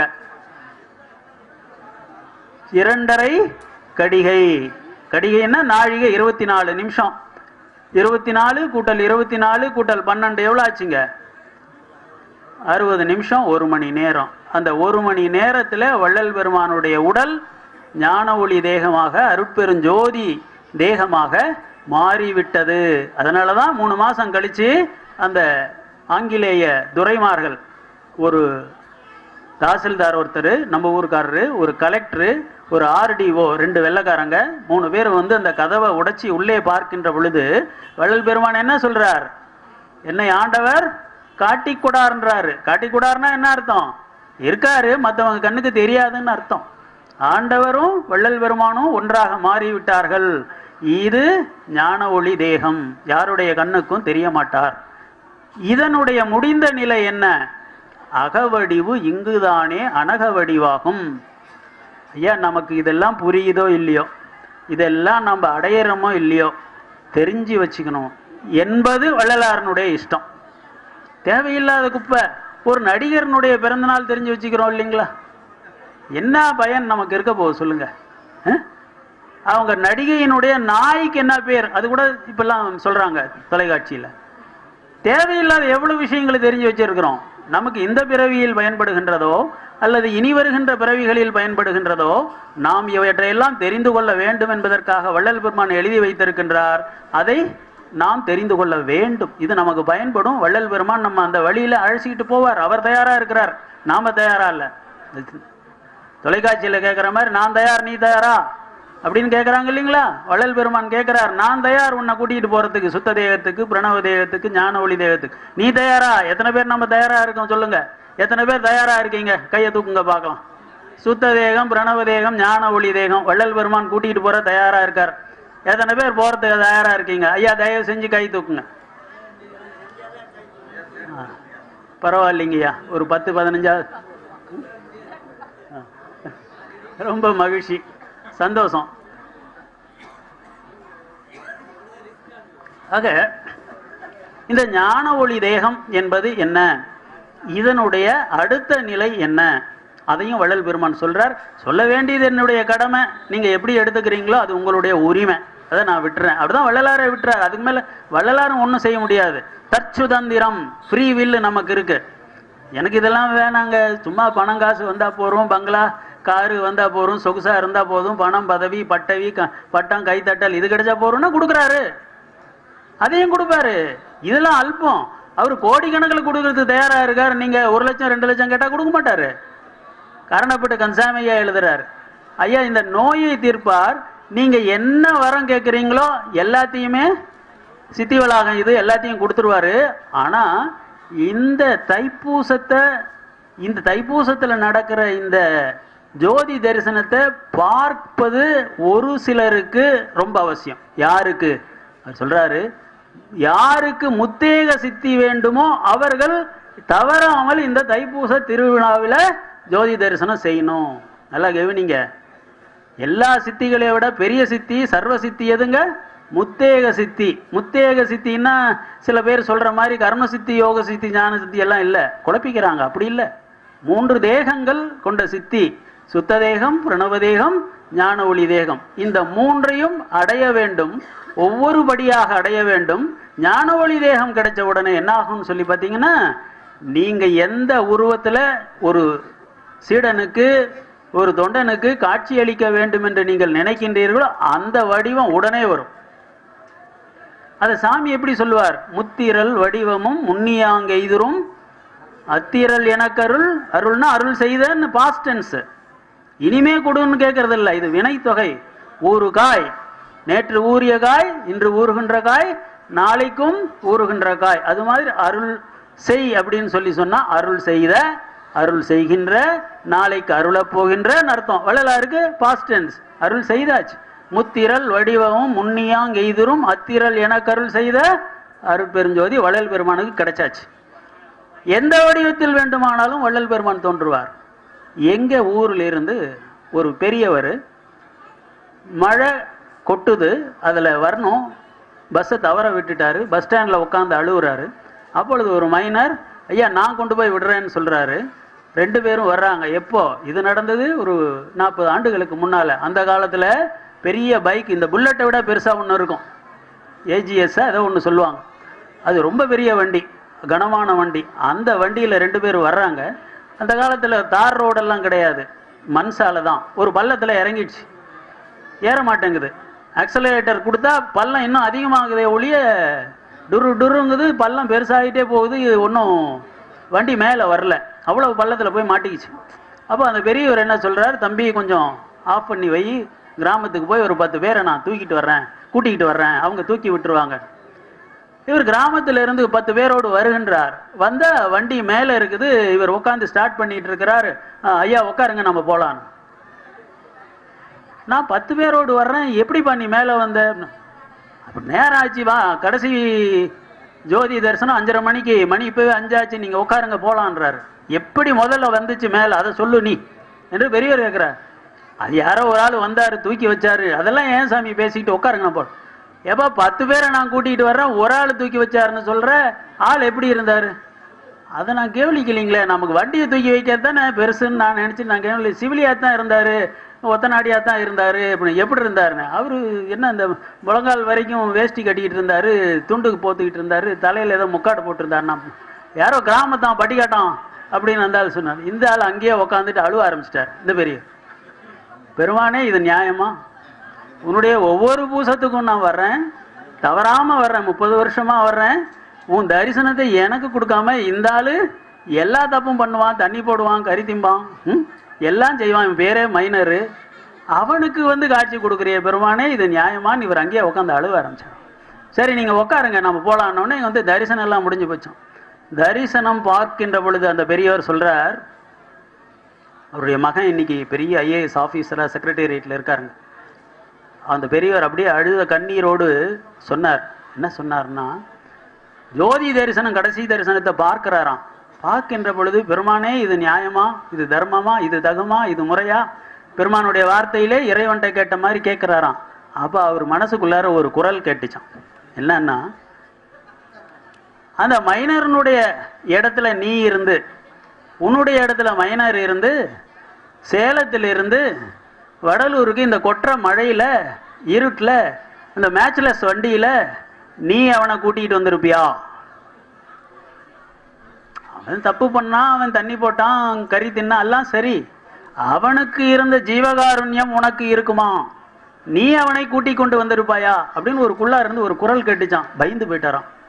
ஆமாம் ஆமாம், உன்னை பார்க்கணுன்ற வெறி எனக்கு இருக்கே ஒழிய அந்த அளவுக்கெல்லாம் எனக்கு ஜீவகாருண்யம் கிடையாது.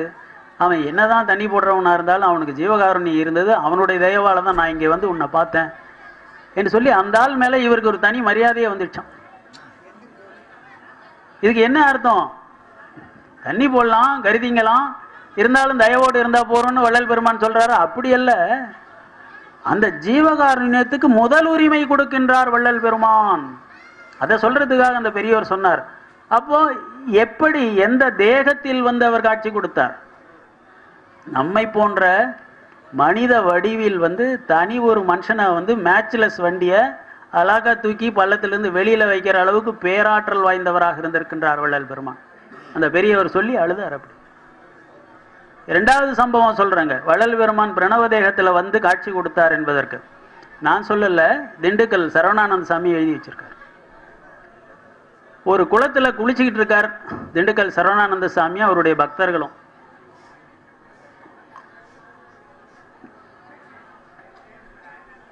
திடீர்னு சரவணானந்த சாமி என்ன சொல்றாருன்னா, அப்பா ஐயா வந்திருக்கிறார், எல்லாம் விழுந்து வணங்குங்கப்பா என்று சொல்லி அவரு சாஷ்டாங்கமா விழுந்து வாங்குறாரு. ஆனா அவங்க எல்லாம் என்ன சொல்றாங்க, சாமி எங்க கண்ணுக்கு தெரியலீங்களே. எப்படி தெரியும்? எப்படி தெரியும்? அருட்கண் திறந்தால தெரியும், நெற்றிக்கண் திறந்தால தெரியும். பெருமான் அவருக்கு தானே திறந்திருக்காரு, இவங்களுக்கு எல்லாம் தெரியல. அப்போ உடனே அவர் சாமி பதில் சொல்றாங்க, சரவணானந்த சாமி, அப்பா ஐயாவுக்கு தெரியலன்னா பரவாயில்ல, என்ன வாசனை வருது? கற்பூர வாசனை வருதுங்க. அதான்டா ஐயா, கற்பூரம் எல்லாம் விழுந்து வணங்குங்க அப்படின்னாராம். எல்லாரும் விழுந்து வணங்கினாங்களாம். இது பிரணவ தேகத்திலே வள்ளல் பெருமான் வந்து சரவணானந்த சாமிக்கு மட்டும் காட்சி கொடுத்து மக்களுக்கு விழிப்புணர்வை ஏற்படுத்தியது. இரண்டாவது, ஞான ஒளி தேகம் புதுவையில புதுச்சேரியில அரவிந்த ஆசிரமத்துல ஆடிட்டரா இருந்தவர் டிஆர் துளசிராம் ஐயா. 2000 பக்கம் 2 நூல்கள் மெட்ராஸ் யூனிவர்சிட்டியில போட்டிருக்கிறாங்க. அருட்பெருஞ்சோதி அண்ட் டெத்லெஸ் பாடின்னு 2000 பக்கம் எழுதியிருக்காருங்க. அற்புதமான நூல், அதெல்லாம் நீங்க படிக்கணும்.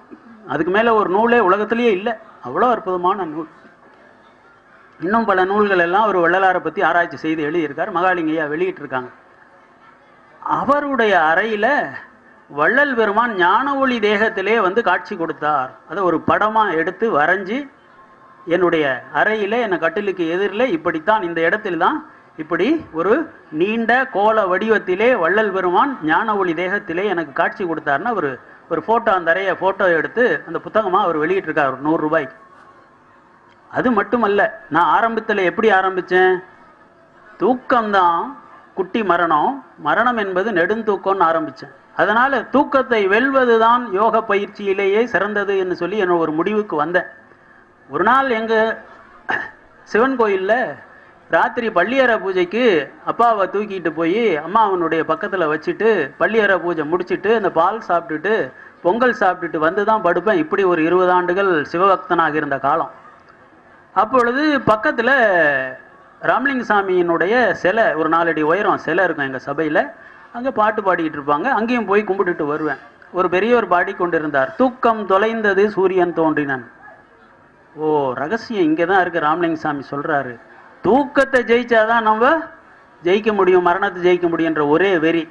நான் வீட்டுக்கு போனேன், மனைவியை கூப்பிட்டேன், அம்மா ஃப்ளாஸ்க் நிறைய டீ காஃபி ஏதாவது போட்டு வை, இன்னையிலேருந்து நான் தூங்க மாட்டேன்.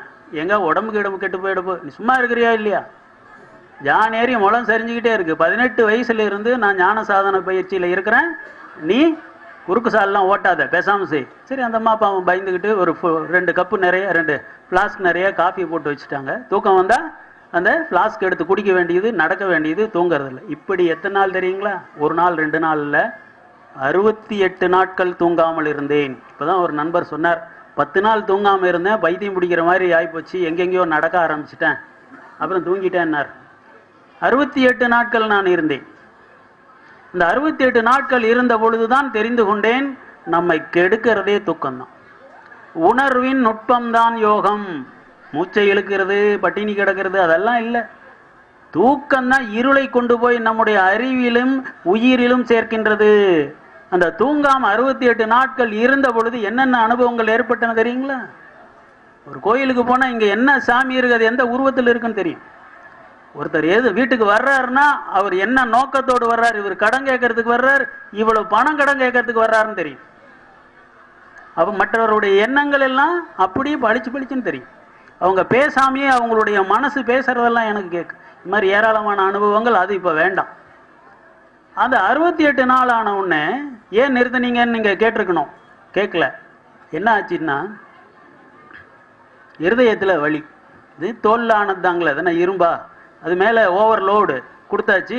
வேலைக்கும் போயிட்டு இருக்கிறேன், மதுரைக்கு வெள்ளி பைய தூக்கிட்டு போயிட்டு இருக்கிறேன். அதோட இந்த சாதனையும் பண்ணிட்டு இருக்கிறேன், தூங்குறதே இல்லை. இப்படி 68 நாட்கள். 69வது நாள் என்ன ஆச்சுன்னா இருதயத்தில் வலி ஏற்பட்டது, கடுமையான வலி. நான் கொஞ்சம் என்ன ஆகுதோ தெரியலையேன்னு சொல்லிட்டு ஒரு குறிப்பிட்ட நேரத்தில் இருட்டு கட்டுனுச்சு, அப்படியே உணர்வு போயிடுச்சு, கருப்பாக இருக்குது. இவ்வளோதான் சொல்ல முடியாது, அந்த அளவுக்கு ஒரு இருட்டு. அந்த இருட்டில் இருந்து ஒரு 10,000 பேர் என்னுடைய கால்களை பிடித்து இழுக்கின்றார்கள். நான் போக மாட்டேன், எனக்கு ஒரு இளம் மனைவி 2 குழந்தைங்க இருக்காங்க, எங்கள் அம்மா அப்பாவை நான் காப்பாற்றணும், நான் இப்போ சாக விரும்பல, ஈஸ்வரா என்னை காப்பாற்று. அப்பொழுது நான் கும்பிட்ட தெய்வம் என்ன தெரியுங்களா? வள்ளலாரெல்லாம் அப்போ நான் வரல, வந்தேன்னா 45 வருஷமா இருக்கிறேனே ஒழிய ஆற்றுல ஒரு கால் சேத்துல ஒரு கால், எல்லா இடத்துலையும் இருப்பேன். சிவன் கோயில் இருப்பேன், விஷ்ணு கோயிலில் இருப்பேன், எல்லா கோயில்லையும் இருப்பேன், வள்ளலார்ட்டையும் இருப்பேன். அப்போ எனக்கு பிடிச்சது சிவன் தான். பொன்னார் மேனியனே புலி தோளை அரைக்கசைத்து மின்னார் செஞ்சடை மேல் மிளிர் கொன்றை அணிந்தவனே மண்ணே மாமணியே மழை வாடியுள் மாணிக்கமே அன்னே உனையல்லால் இனி யாரை நினைக்கேனேன்னு பாட்டு பாடுறேன். அந்த நேரத்துக்கு கத்துறேன், ஈஸ்வரா என்னை காப்பாத்து. ஒன்றும் நடக்கல, இழுத்துக்கிட்டு உள்ளார போயிட்டாங்க, உயிர் போயிடுச்சு, அந்த இருட்டுக்குள்ளார போயிடுச்சு, என்னால் தடுக்கவே முடியல. எவ்வளோ நேரம் ஆச்சு எனக்கு தெரியாது. ஆனால் பின்னால் கவனம் திரும்பினது, எனக்கு உணர்வு திரும்பியது. உணர்வு திரும்பிய பொழுது ஆஹா, நம்முடைய பிரார்த்தனையை கேட்டு சிவபெருமான் நமக்கு உயிர் கொடுத்து விட்டார் என்று நான் பார்க்கின்றேன். பூஜை அறை இருந்த இடத்தை நோக்கி இப்படி நான் பார்க்குறேன், அங்கே யாருமே இல்லை. வாசப்படியில் 7 அடி உயரம் பெரிய வாசக்கால், அந்த வாசக்காலை அடைச்சிக்கிட்டு நீண்ட வட்ட வடிவத்தில் ஒளி தேகத்தில் வள்ளலார் நிற்கிறார். நாம் கூப்பிட்டது சிவனை, வள்ளலார் ஒளி தேகத்தில் நிற்கிறார். இதுக்கு என்ன அர்த்தம்? சிவன் தான் வள்ளலாரா அல்லது அவர் அனுப்பி இவர் வந்திருக்கிறாரா? இதற்கு என்ன பொருள்? இது எனக்கு தெரியல. ஆனால் உடனே விழித்து கொண்டேன். விழித்து கொண்டு பாருங்க, அதுக்கு பிறகு இப்போ 20 வருஷம் ஆகுது. இது நடந்தது 45வது வருஷத்துல. இப்போ எனக்கு 65, ஒரு வாரத்துக்கு முன்னால 65வது பிறந்த நாள். 20 ஆண்டுகள் ஆகின்றது. ஞான ஒளி தேகத்திலே வள்ளல் பெருமான் எனக்கு காட்சி கொடுத்தார். ஆனால் வேடிக்கை என்ன தெரியுங்களா? நான் ஆரம்பத்தில் பெரியார் கட்சியில் இருந்தவன், யாரையும் நம்ப மாட்டேன், சந்தேக பிராணி. அதனால அதையும் நம்பல, வள்ளலார் தான் வந்தான்னு நம்பல. நான் என்ன நினைச்சேன்னா, ஓ நம்முடைய மனசு ஏதோ பிரமையை காட்டுது என்று சொல்லிட்டு சும்மா இருந்துட்டேன். அப்புறம் டாக்டர்கிட்ட போனேன். டாக்டர் முதல்ல போய் தூங்கியா, அது என்ன இரும்புலையா செஞ்சிருக்குது இந்த ஹார்ட்டு, போய் முதல்ல தூங்குனார், மாத்திரை தர்றான்னு. நீ மாத்திரை தர வேணா, நான் படுத்தா 2 நாளைக்கு தூங்குவேன். அதே மாதிரி 2 நாள் தூங்கினேன். அதுக்கு பிறகு அந்த வலி இன்னும் இருக்கு, இந்த இருதயத்தில் வலி இன்னும் இருக்கு. ஆனால் என்ன சொல்ல வருகின்றேன் என்றால், இவர் வந்தது வள்ளலார் தான் என்னுடைய பகுத்தறிவு ஏத்துக்கல. எப்ப ஏத்துக்குச்சு? 2 வருஷம் கழிச்சு இதே மாதிரி நீண்ட வட்ட வடிவத்திலே ஞான ஒளி தேகத்திலே டிஆர் துளசிராம் ஐயா அவர்களுக்கு பாண்டிச்சேரி அரவிந்த ஆசிரமத்திலே காட்சி கொடுத்திருக்கிறார் வள்ளல் பெருமான். அதை அவர் அந்த அறைய போட்டோ எடுத்து மார்க் பண்ணி புத்தகம் வெளியிட்டு அந்த புத்தகத்தை ஒரு நண்பர் கொண்டு என்கிட்ட காட்டுறார். அதை பார்த்தப்பதான் எனக்கு ஷாக். அடாடா, இதே வடிவத்தில் தானே நமக்கு காட்சி கொடுத்தார். அப்போ வந்தது வள்ளலார் தான், நம்ம மனசனுடைய பிரம்மை கிடையாது. இதான் மனுஷன் புத்தி, குரங்கு புத்தின்றது அவ்வளவுதான். வள்ளல் பெருமான் காட்சி கொடுத்தோம், இது வள்ளல் பெருமான் தான் என்று நான் புரிந்து கொள்வதற்கு எனக்கு சான்று ஆதாரம் தேவைப்பட்டது. துளசிராமனுடைய ஆதாரம் 2 வருஷம் கழிச்சு. 2 வருஷம் கழிச்சு தான் நான் நம்பினேன். வேற யார் சொன்னாலும் நம்ப மாட்டேன். என்ன பகுத்தறிவுவாதி நான், பெரியார் கட்சியில் இருந்தவன் ஆரம்பத்தில். ஆக வள்ளல் பெருமான் ஞான ஒளி தேகத்துடன் உயிருடன் இருக்கின்றார். யாருக்கு காட்சி தர வேண்டும் என்று அவர் நினைக்கின்றாரோ அவர்களுக்கு வள்ளல் பெருமான் காட்சி தருகின்றார். இதுக்கு நீங்க சாட்சிக்கு யாரையும் தேடி போவேனா, நானே சாட்சாத் உங்க முன்னால் உட்கார்ந்து இருக்கிறேன். இந்த அருட்பெருஞ்சோதி ஆண்டவர் மேல சத்தியம் சொல்லி சொல்றேன், வள்ளல் பெருமான் ஞான ஒளி தேகத்துடன் எனக்கு காட்சி அளித்தார். இந்த ஞான ஒளி தேகத்திற்கு மேல இன்னொரு நிலை உண்டு என்று வள்ளல் பெருமான் சொல்றார். இதை வேற யாரும் சொன்னதாக நான் படிக்கல.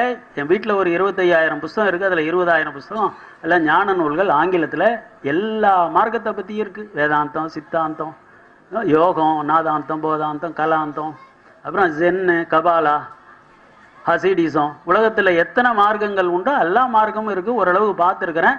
யாரும் இந்த செய்தியை சொல்லலை. திருமூலர் கூட என்ன சொல்றாரு தெரியுங்களா? அட்டமா சித்திகளில் ஒன்று கூடு விட்டு கூடுபாய்தல். அவர் சுந்தரானந்தர் என்கின்ற வடநாட்டிலிருந்து வந்த முனிவர் மூலன் என்கின்ற இடையனுடைய உடலில் புகுந்து கொண்டாரெல்லாம் பாட்டு இருக்கு. ஒரு உடம்பிலிருந்து இன்னொரு உடம்பிலே கூடு விட்டு கூடு பாய முடியும். பரகாய பிரவேசம், காயம்னா உடம்பு, பரம்னா இன்னொன்னு அடுத்தது, அடுத்த மனிதனுடைய உடலில் புகுந்து கொள்வதற்கு பேரு பரகாய பிரவேசம். இதை எப்படி செய்வது இதெல்லாம் சொல்லி கொடுத்துருக்குறாங்க, சித்தர்கள் நூல்கள்ல இருக்கு, பார்த்துக்கலாம். ஆனால் வள்ளலார் சொல்றது என்ன? ஒரு உடம்புல பூந்துக்கிறது அல்ல. வள்ளல் பெருமான் என்ன சொல்றாருங்க?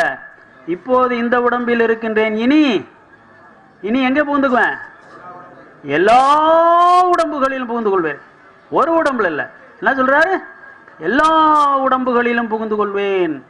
இது அட்டமா சித்தி அல்ல, இது சர்வ சித்தி. இதை யார் செய்ய முடியும்? ஐயா என்ன சொல்றாரு?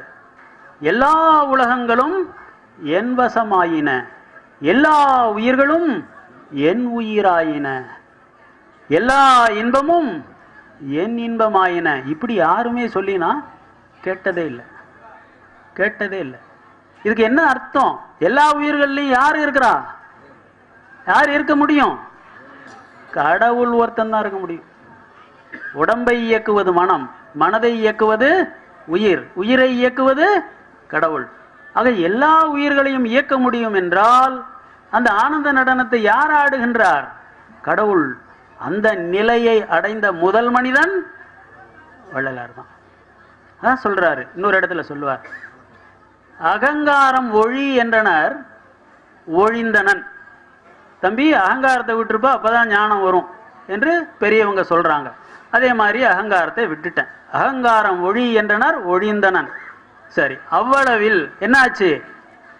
அவனோ நானோ தெரியலங்கிறாரு. நான் ராமலிங்கமா ஈஸ்வரனா தெரியல, எனக்கு தெரியலங்கிறாரு. சரி, அந்த அனுபவம் எப்படி இருக்கு? உறைந்த அனுபவம் தோழி நிறைந்த பெருவெளியே. வெட்ட வெளிதான் தெரியுது, எந்த உருவமும் தெரியல, கடவுளும் தெரியல, நானும் தெரியல. உறைந்த அனுபவம் தோழி, மனசுகிட்ட சொல்றார் தோழின்னு. நிறைந்த பெருவெளியே. ஞான சபை எங்க கட்டி இருக்காருங்க? எங்க கட்டி இருக்கிறாரு? பெருவெளியில கட்டி இருக்கிறாரு. சிதம்பரம் கோயில் எங்க இருக்குதுங்க? பெருவெளியில இருக்கு. அது 80 ஏக்கர், இது 80 காணி 102 ஏக்கர். அது பெருவெளி, இது என்ன? சுகப்பெருவெளி. பெருவெளி எதுல இருக்கு? சுகப்பெருவெளி. சுகப்பெருவெளிக்கு மேல ஒண்ணும் இல்லை. அந்த சுகப்பெருவெளியிலே ஞான சபை கட்டப்பட்டு இருக்கின்றது. இந்த ஞான சபை எப்படி கட்டப்பட்டு இருக்கின்றது? நீங்க எல்லாம் இன்னைக்கு ஞான சபையில ஜோதி தரிசனம் பார்த்துட்டு வந்திருக்கிறீங்க. அந்த ஜோதி தரிசனத்தை எப்படி வள்ளல் பெருமான் காட்டுறாரு? அந்த கோயிலை ஏன் பார்க்கணும்? இது மாதிரி அதிசயமான ஒரு கோயில் உலகத்திலேயே கிடையாது. வள்ளலாரனுடைய 6 திருமுறைகள், 500 பக்க உரைநடை எல்லாமே ஒரே இடத்துல ஒரு பார்வையில உங்களுக்கு தெரியும், கட்டடமா கட்டி வச்சிருக்கிறார். ஒரு மனிதன் எவ்வாறு கடவுள் நிலை அடைந்து அம்மயமாதல் என்கின்ற கடைசி அனுபவத்தை ஒரு கோயிலாக கட்டி வைத்திருக்கின்றார் வள்ளல் பெருமான். எப்படி? பூர்வஞான சிதம்பரம், பழைய சிதம்பரம் கோயில்ல சிற்சபை பொற்சபை எங்க இருக்குதுங்க? சிற்சபை கீழே நடராஜ பெருமான் பொன்னார் மேனியனா நடனம் ஆடுறாரா? கீழே இருக்கா சிற்சபை சின்னதா? அந்த சிற்சபைக்கு மேல என்ன இருக்கு? பொற்சபை இருக்கு. தங்க ஓடு போட்டிருக்கிறாங்க, 21,600 தங்க ஆணி அடிச்சிருக்கிறாங்க இல்லைங்களா? பொற்சபை எங்க இருக்கு? மேலதாங்க இருக்கு. சிதம்பரம் கோயிலுக்கு போயிருக்கீங்கல்ல, போனவங்க எல்லாம் கை தூக்குங்க. பொற்சபை மேல இருக்குங்களா? கீழே சிற்சபை இருக்கா? ஆனா வள்ளல் பெருமான் எங்க வச்சிருக்கிறாரு? ஞான சபையில மேல எதுவும் இல்லை. நல்லா கவனிங்க. பொற்சபை ஒரு பக்கம் இருக்கும், சிற்சபை ஒரு பக்கம் பக்கத்துல வச்சிருப்பார். நடுவுல என்ன வச்சிருப்பார்? ஞான சபையும் ஜோதியும் வச்சிருக்கிறார். ஏன் அப்படி வச்சாரு? சிற்சபை, பொற்சபை, ஞான சபை 3 எப்படி இருக்குது? அக்கண்ணா மாதிரி 3 கண்கள். நல்லா கவனிங்க. எதுக்காக அப்படி வச்சிருக்கிறாரு? நமக்கு நெற்றிக்கண் உண்டு. நெற்றிக்கண்ணை எவ்வித தந்திரத்திலாவது திறந்து கொள்க, அப்பொழுது எல்லா பொருள்களும் பட்டவர்த்தனமாக தெரியும். இந்த 2 கண்ணுல ஒரு கண்ணை மூடிக்கிட்டு பாருங்க, நீளம் அகலம் 2 பரிமாணம் தெரியும், 2 டைமென்ஷன் தான் தெரியும். 2 கண்ணையும் திறந்து பாருங்க, 3 பரிமாணம் உள்கூடு கூட தெரியும். 50 அடி தூரத்துல அம்மா உட்கார்ந்து இருக்காங்க, 100 அடி தூரத்துல அந்த பந்தலினுடைய முகப்புல ஒரு ஒளி தெரியுது. இந்த உள்கூடு இது தெரியும். 2 கண்ணும் திறந்து பார்த்தீங்கன்னா, 3 கண்ணும் திறந்தா you can see all dimensions, எல்லா பரிமாணங்களையும் பார்க்கலாம். அண்ட கோடி அனைத்தும் காணும் கண்கள் எய்தியே அறிந்தேன் அங்கை கனி போல் அவற்றில் உள்ள செய்தியே. அண்ட கோடிகள் பூரா எடுத்த உடனே ஒரு பார்வையில தெரியுது. எப்படி? மூன்று கண்களால் பார்க்கின்ற பொழுது அந்த மூன்று கண்களால் பார்க்கின்ற பார்வைக்கு பேர் தான் அக்கப்பார்வை. அக்குன்ற எழுத்து 3 கண்ணு குறிக்குதுங்களா? அந்த 3 கண்ணுல அருட்பெருஞ்சோதி ஆண்டவர் பார்க்கின்றார். நாம் எத்தனை கண்ணுல பார்க்கிறோம்? 2 கண்ணுல பார்க்கிறோம். இந்த ஊன கண்ணுல நெற்றி கண்ணோடு சேர்த்து ஆண்டவர் எப்படி பார்க்கிறார்? 3 கண்களில் பார்க்கின்றார். யாருக்கு இந்த 3 கண்களில் பார்க்கின்ற பார்வை கிடைத்து பார்க்கின்றார்களோ அவன் பார்த்தால் என்ன நடக்கும்? செத்த பிணம் எந்திரிக்கும். செத்த பிணம் எந்திரிக்கும். எப்படி? தென்கிழக்கு மூலையில என்ன கட்டி வச்சிருக்கார்? எழுவார் மேடை. உலகத்துல சத்தியம் பண்ணி சொல்றேன், நான் அநேகமா எல்லா மதங்களுடைய கோயில்களுக்கும் போயிருக்கிறேன். எந்த கோயில்லையும், சிதம்பரம் கோயில் உள்பட சொல்றேன், எந்த கோயில்லையும் யாருக்கும் எழுவார் மேடை கட்டணும்னே தோணல. அது என்னன்னே தெரியாது. தென்கிழக்கு மூலையிலே எழுவார் மேடை கட்டி வச்சிருக்கிறார். ஏன்? தென்கிழக்கு மூலையிலே உங்களுடைய பிராணன் போகின்ற பொழுது மரணத்தில் இருந்து விழித்து எழுந்து கொள்வார்கள். இதுக்கு மேல ரகசியத்தை எப்படிங்க வெளிப்படையா சொல்றது? இதுக்கு மேல சொல்ல முடியுமா? எந்த சித்தர் சொன்னார்? எந்த யோகி சொன்னார்? எந்த ரிஷி சொன்னார்? இப்ப கூட போய் பாருங்க, எழுவார் மேடை இந்த கோயில்ல இருக்கு. கோயிலுக்கு அதுக்கு தான் போகணும். போனா கன்னத்துல போட்டுக்கிட்டு கீழே கற்பூரத்தை கொளுத்திக்கிட்டு இதெல்லாம் கூத்தெல்லாம் இல்லை. என்ன கோயில்ல கட்டி இருக்கிறாங்க, எப்படி கட்டி இருக்காங்க, அதை பார்க்கணும். அந்த எழுவார் மேடையில எங்க சபையை சேர்ந்த 4 பசங்க வந்து எல்லாம் கழுவி சுத்தம் பண்றதுக்கு போனா முத நாள் கழுவி விட்டுட்டு போறாங்க, மறுநாள் மலங்கழிச்சு வச்சிருக்காங்க. ஐயா, நம்ம மக்கள் என்ன சொல்றது? அப்படியே கண்ணீர் வருது, நினைச்சா ரத்தமா கொட்டுது கண்ணுல. அது என்ன இடம்? யாருக்காவது, எந்த ஞானிக்காவது இவ்வளவு ஒரு அருள் நிலை உண்டா? எழுவார் மேடைன்றது என்னங்க? இந்த இடம், இந்த இடது பக்கம் வகிடு எடுக்கிறோம் இல்லைங்களா, இந்த இடம் தென்கிழக்கு மூளை. இந்த தென்கிழக்கு மூளையில உங்களுடைய வலது நாசியில் ஓடுகின்ற சுவாசம் மேல ஏறணும். எப்ப ஏறும்? அதுக்கு தான் சாமி கத்துக்கிறார். 2800 தடவைக்கு மேல ஒரு வார்த்தையை பயன்படுத்தி அருட்பா வெளியிருக்கிறார். அது என்ன வார்த்தை? அருள் அருள் அருள் அருள் அருள்.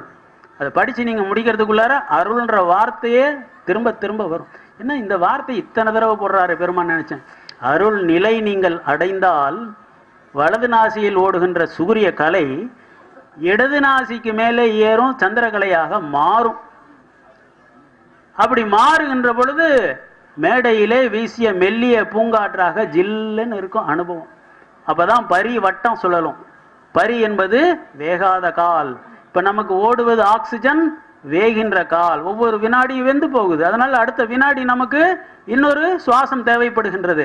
அது வேகாத கால். இந்த சுவாசம் ஆக்சிஜன் நமக்கு வேணாம். இவ்வளவு ரகசியங்களை, மரணமிலா பெருவாழ்வை நாம் அனைவரும் அடைய வேண்டும் என்பதற்காக வள்ளல் பெருமான் அந்த கட்டடத்தில் காட்டினார். வெளிப்படையாக அருட்பாவலை எழுதி வச்சிருக்கிறார். எப்படி எழுதி வச்சிருக்கிறார்? இன்னொரு ரகசியத்தை சொல்றேங்க. இப்போ சத்துள்ள பொருள்கள் அப்படின்னு சொல்லிட்டு வைட்டமின், புரோட்டீனு ஏதோ நாம் சாப்பிட்றோம் இல்லைங்களா? இது விஞ்ஞானிகளுக்கு தெரிஞ்சது அவ்வளோதான். வள்ளல் பெருமான் என்ன சொல்றாரு தெரியுங்களா? நமக்கு 5 உடம்புகள் இருக்குன்னு சொன்ன இல்லைங்களா? இந்த 5 உடம்புகள் 5 விதமான ஆற்றல்களை உலகத்தில் இருந்து எடுத்துக்கொள்கின்றது. நம்ம உடம்பும் பஞ்சபூதத்தால் ஆனது தான், நாம் உண்ணுகின்ற உணவும் பஞ்சபூதத்தால் ஆனது தான்.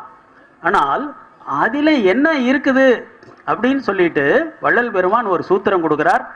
இது வரைக்கும் எனக்கு தெரிஞ்சு எந்த சித்தரும் சொல்ல, எந்த யோகியும் சொல்ல, எந்த ஞானியும் சொல்ல. இந்திரிய ஒழுக்கம். அது எதுக்குங்க? இந்திரியம் என்பது வடமொழி சொல். தமிழ்ல அதுக்கு என்ன அர்த்தம்? புறப்புறம், அவுட்டர் மோஸ்ட். அதுக்கு அடுத்தது கரண ஒழுக்கம். கரணம்னா மனசு, அதுக்கு அவுட்டர்னு அர்த்தம். அதற்கு கீழே அகப்புறம், இன்னர் அவுட்டர்.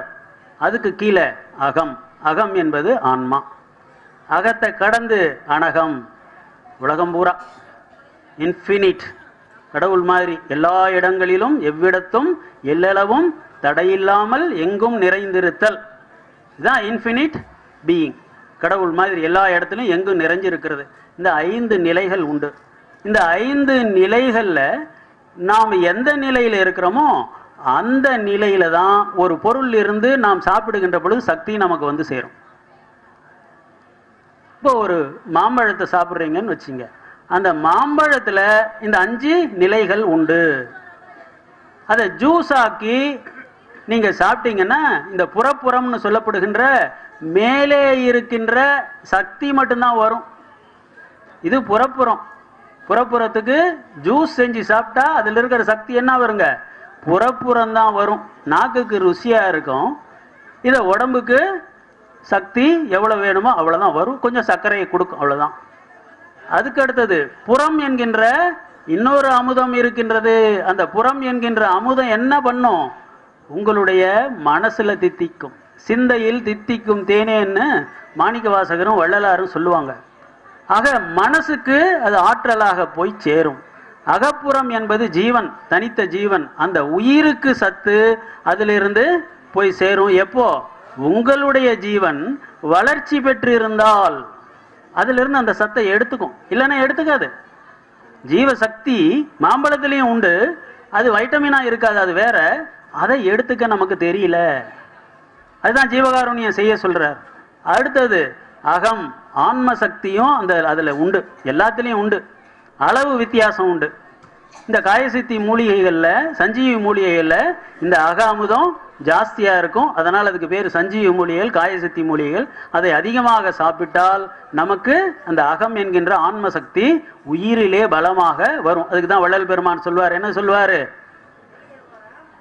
சூக்குமம் காரணம் போன்ற உள்ளுடம்பாதிகளை வளர்க்கும்.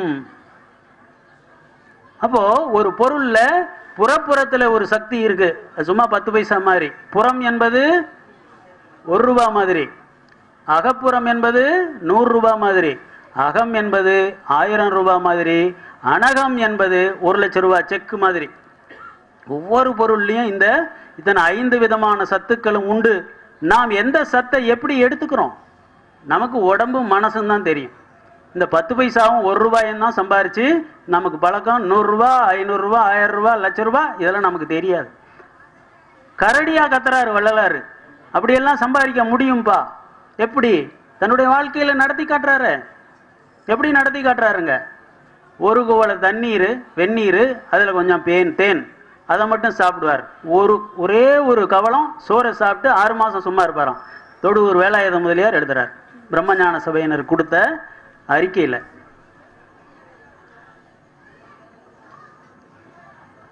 பிறகு ஒரே ஒரு டம்ளர் வெந்நீர், அதில் கொஞ்சம் தேன், அப்படி 3 மாசம். அதுக்கு பிறகு வெறும் வெந்நீர் மாத்திரம். அதற்கு பிறகு ஒண்ணுமே கிடையாது. உடம்பே அமுதத்தை சுரக்க ஆரம்பித்து விட்டது அவருக்கு. அவருடைய வாழ்க்கையில செய்து காட்டுறாரு. நாம ஒரு நாளைக்கு 2 கிலோ சாப்பிட்றோம், சத்து வரல. ஏன் வரல? நம்முடைய உடம்பிலே அந்த சக்தியை பிரித்து எடுக்கின்ற ஆற்றல் இல்லை.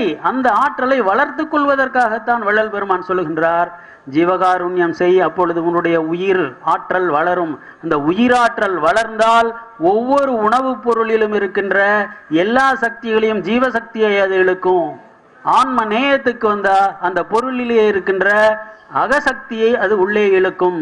எப்பொழுதும் இறை சிந்தனையிலேயே நீ இருந்தால் அந்த பொருளிலே இருக்கின்ற இறைத்தன்மையை அது எடுக்கும். அந்த பொருளும் இறைவனால் படைக்கப்பட்டதுதான். இறை சக்தி அதில் இருக்கு. ஜீவசக்தி, ஆன்ம சக்தி, இறை சக்தி, இந்த 3 சக்தியை நாம் எடுப்பதே இல்லை. நம்முடைய உடலுக்கு அது போய் சேருவதே இல்லை. எத்தனை கிலோ நீங்க சாப்பிட்டாலும் சரி, எவ்வளவு மூலிகை சாப்பிட்டாலும் சரி. ஏன்? நமக்கு அந்த உறுப்பே வேலை செய்யலீங்களே. மெய்வாய் கண்மூக்கு வேலை செய்யுது, அவ்வளவுதான். மனசு வேலை செய்யுது, அவ்வளவுதான். ஜீவன் வேலை செய்யல, ஆன்மா வேலை செய்யல, கடவுள் சக்தி வேலை செய்யல. அந்த 3 சக்தியையும் வெளியிலே கொண்டு வருது பெயர் தான் ஆன்ம சக்தி, ஆன்மீகம். நமக்கு ஆன்மீகமே தெரியாது. உட்கார்ந்து மந்திரத்தை சொல்லிக்கிட்டே இருப்போம், மனம் தான் சொல்லும், ஜீவன் அல்ல. அதுக்கு தான் வள்ளல் பெருமான் ஜீவகாருண்யத்துக்கு வாங்க வாங்க வாங்கன்னு சொல்றாரு. இப்போ இந்த மூளை வீட்டுக்கு போயிட்டு வந்தேன், ஒரு தாடி விட்டுக்கிட்டு ஒரு சன்னியாசியா குடும்பஸ்தரா தெரியல, 100 பேர் இந்த முதியவர்கள் அங்க இருக்காங்க. சில பேர் அந்த கழிவறை விட்டு வெளியில வர முடியல, எப்பவும் அந்த கழிச்சல்லியே இருக்கிறாங்க. அந்த இடத்துக்கே போக முடியல, அவ்வளவு துர்நாற்றம் வருது. 100 பெரியவர்கள், ஆண்கள் பெண்கள் எல்லாம், எந்த வயசு வித்தியாசம் இல்லாம மலமூத்திரத்தை பத்தி கவலைப்படாம அந்த பக்குவத்துக்கு அந்த பெரியவர் வந்திருக்கிறார். அவரெல்லாம் கோயில் கட்டி கும்பிடும். அவர் யார் என்னன்னு எனக்கு தெரியாது. இன்னைக்கு தான் அங்க போய் நான் சாப்பிட்டுட்டு வந்தேன். ஒரு 100 ரூபாய் டொனேஷன் கொடுத்துட்டு வந்தேன். அவர் வந்துட்டார். ஜீவகாருண்யத்தின் உண்மையை வள்ளலார் சொன்னதை புரிந்து கொண்டு விட்டார். அதுல பணம் வருது, காசு வருது, அதெல்லாம் அந்த கணக்குக்கெல்லாம் நான் போக விரும்பல. பிற உயிர்கள் படுகின்ற துன்பத்தை நீக்குகின்ற ஜீவகாருண்யம் வருகின்ற பொழுது உங்களுடைய ஜீவன் உயிர்த்து எழுகின்றது. அப்பொழுது ஆன்ம லாபம் கிடைக்கும். நாளைக்கு அவருக்கு வாய்ப்பு இருக்கு வள்ளலார் மாதிரி வர்றதுக்கு. அதுக்குதான் வள்ளலார் ஜீவகாருண்ய ஒழுக்கம் வேணுங்கிறார். எப்பொழுதும் தயவு தயவு தயவு தயவு. ஏன் சொல்றார்? நம்ம உடம்புல இருக்கிற ஜீவன் விழித்து எழுந்து கொண்டால் நீங்கள் உண்ணுகின்ற உணவில் இருக்கின்ற ஜீவசக்தி, ஆன்ம சக்தி, அகப்புற சக்தி, அகசக்தி, அனகசக்தி, இதையெல்லாம் நீங்க ஏத்துக்கலாம். அப்பொழுது என்ன தேவைப்படும்? வள்ளல் பெருமான் சொல்றாரு இல்லைங்களா, சுத்த சன்மார்க்கத்தில் ஆகாரம் தேகத்தை வளர்ப்பது எது? வெறும் வெந்நீர். வெறும் வெந்நீர்ல இந்த 5 சக்தியும் இருக்குது. எடுத்துக்க நமக்கு தெரியல. அந்த உறுப்புக்கள் நமக்கு வளர்ச்சி அடையல. நம்ம வெறும் வயிற்றை நம்பிக்கிட்டு இருக்கிறோம். அந்த வயிற்றுல இந்த சக்திகள் எல்லாம் இல்ல. அந்த சக்திகளை நாம் வளர்க்க வேண்டும் என்பதற்காகத்தான் வள்ளல் பெருமான் என்ன சொல்றார்? ஜீவகாருண்ய ஒழுக்கம், ஆன்ம நேயம், அருட்பெருஞ்சோதியின் மேல் கடவுள் பக்தி, இந்த 3 தான் ஆன்மீகம். இந்த 3 செயலுக்கு வரல, நீங்க எத்தனாயிரம் புஸ்தகம் படிச்சும் பிரயோஜனம் இல்லை, எவ்வளவு நேரம் தியானம் பண்ணியும் பிரயோஜனம் இல்லை, எந்த தவம் இருந்தும் விரதம் இருந்தும் பிரயோஜனம் இல்லை. ஏதோ அற்ப லாபங்களை பெற்றுக்கலாம். வள்ளலார் சொல்ற மாதிரி இதெல்லாம் மாயாஜால வித்தைகள். சில வித்தைகளை மோடி மஸ்தான் மாதிரி காட்டுறாங்க பாத்தீங்களா? அப்படி சிலது நடக்கும். உண்மையான ஆன்மீக பாதையில் மேலே போக வேண்டும் என்றால் முக்தி நிலை, சித்தி நிலை, ஞான சித்தி நிலை, அருட்பெருஞ்சோதி நிலை என்று வள்ளலார் காட்டிய வழியிலே நாம் போக வேண்டும் என்றால் ஜீவகாருண்யத்துக்கு வந்துதான் ஆகணும். வள்ளலாரை தவிர வேற நாதி இல்லை உலகத்துக்கு. வள்ளலாரை விட்டால் இந்த மனித குல சமுதாயத்துக்கு கதி இல்லையே. ஒரு 1400 ஆண்டுகளுக்கு முன்பு இந்த உலகம் தொடங்கியது, படைப்பு தொடங்கியது அருட்பெருஞ்சோதி ஆண்டவரால. 400 கோடி ஆண்டுகளுக்கு முன்பு உயிர் தோன்றியது. அப்பொழுது தோன்றிய அமீபா, பாக்டீரியா, ஹைட்ரா போன்ற ஒரு செல் உயிரினங்கள் இன்னும் உயிரோடு இருக்கு. பல செல் உயிரினங்கள் நம்ம போல பல செல், கோடிக்கணக்கான செல்கள் கொண்ட உயிரினங்கள் வந்த பிறகுதான் மரணம் வருகின்றது. அதுக்கு பிறகு முன்னால மரணம் இல்லை. அவ்வாறு வந்த மரணமும் இந்த பரிணாமமும் எப்ப முடிஞ்சது? முடிஞ்சு போச்சு. The end of the beginning. 1874ஆம் ஆண்டு தைப்பூச தினத்தன்று இந்த சித்தி வளாகத்தில் டார்வின் சொன்ன பரிணாமம் முற்று பெற தொடங்கிவிட்டது. முடிஞ்சு போச்சு வள்ளலாரோடு. இனி வள்ளலாரை போல நாம் அனைவரும் என்றைக்கு கடவுள் நிலை அறிந்து அருட்பெருஞ்சோதி நிலையை அடைகின்றோமோ அப்பொழுது எல்லாம் முடிஞ்சு போயிடும். அப்ப பரிணாமமே முடிந்து விடும். பரிணாமத்தினுடைய முற்றுப்புள்ளி இந்த இடத்தில், இந்த புனித ஸ்தலத்தில் 1874ஆம் ஆண்டு தைப்பூச திங்கள் இரவு 12 மணிக்கு இங்கே நடந்தது. பரிணாமம் முற்றுப்புள்ளி வைக்கப்பட்டது. இப்ப செய்ய வேண்டியது நாம எல்லாம் வள்ளலார வழிய பின்பற்றி அதே போல அருட்பெருஞ்சோதி நிலை வரை நாம் சென்று அடைய வேண்டும். இது நாம் ஒவ்வொருத்தரும் செய்யணும். இதை செய்யாம வள்ளலார் விடமாட்டார். ஏனென்றால் பரிணாமம் முற்று பெறாது. இறைவனுடைய நோக்கம் முற்று பெறாது.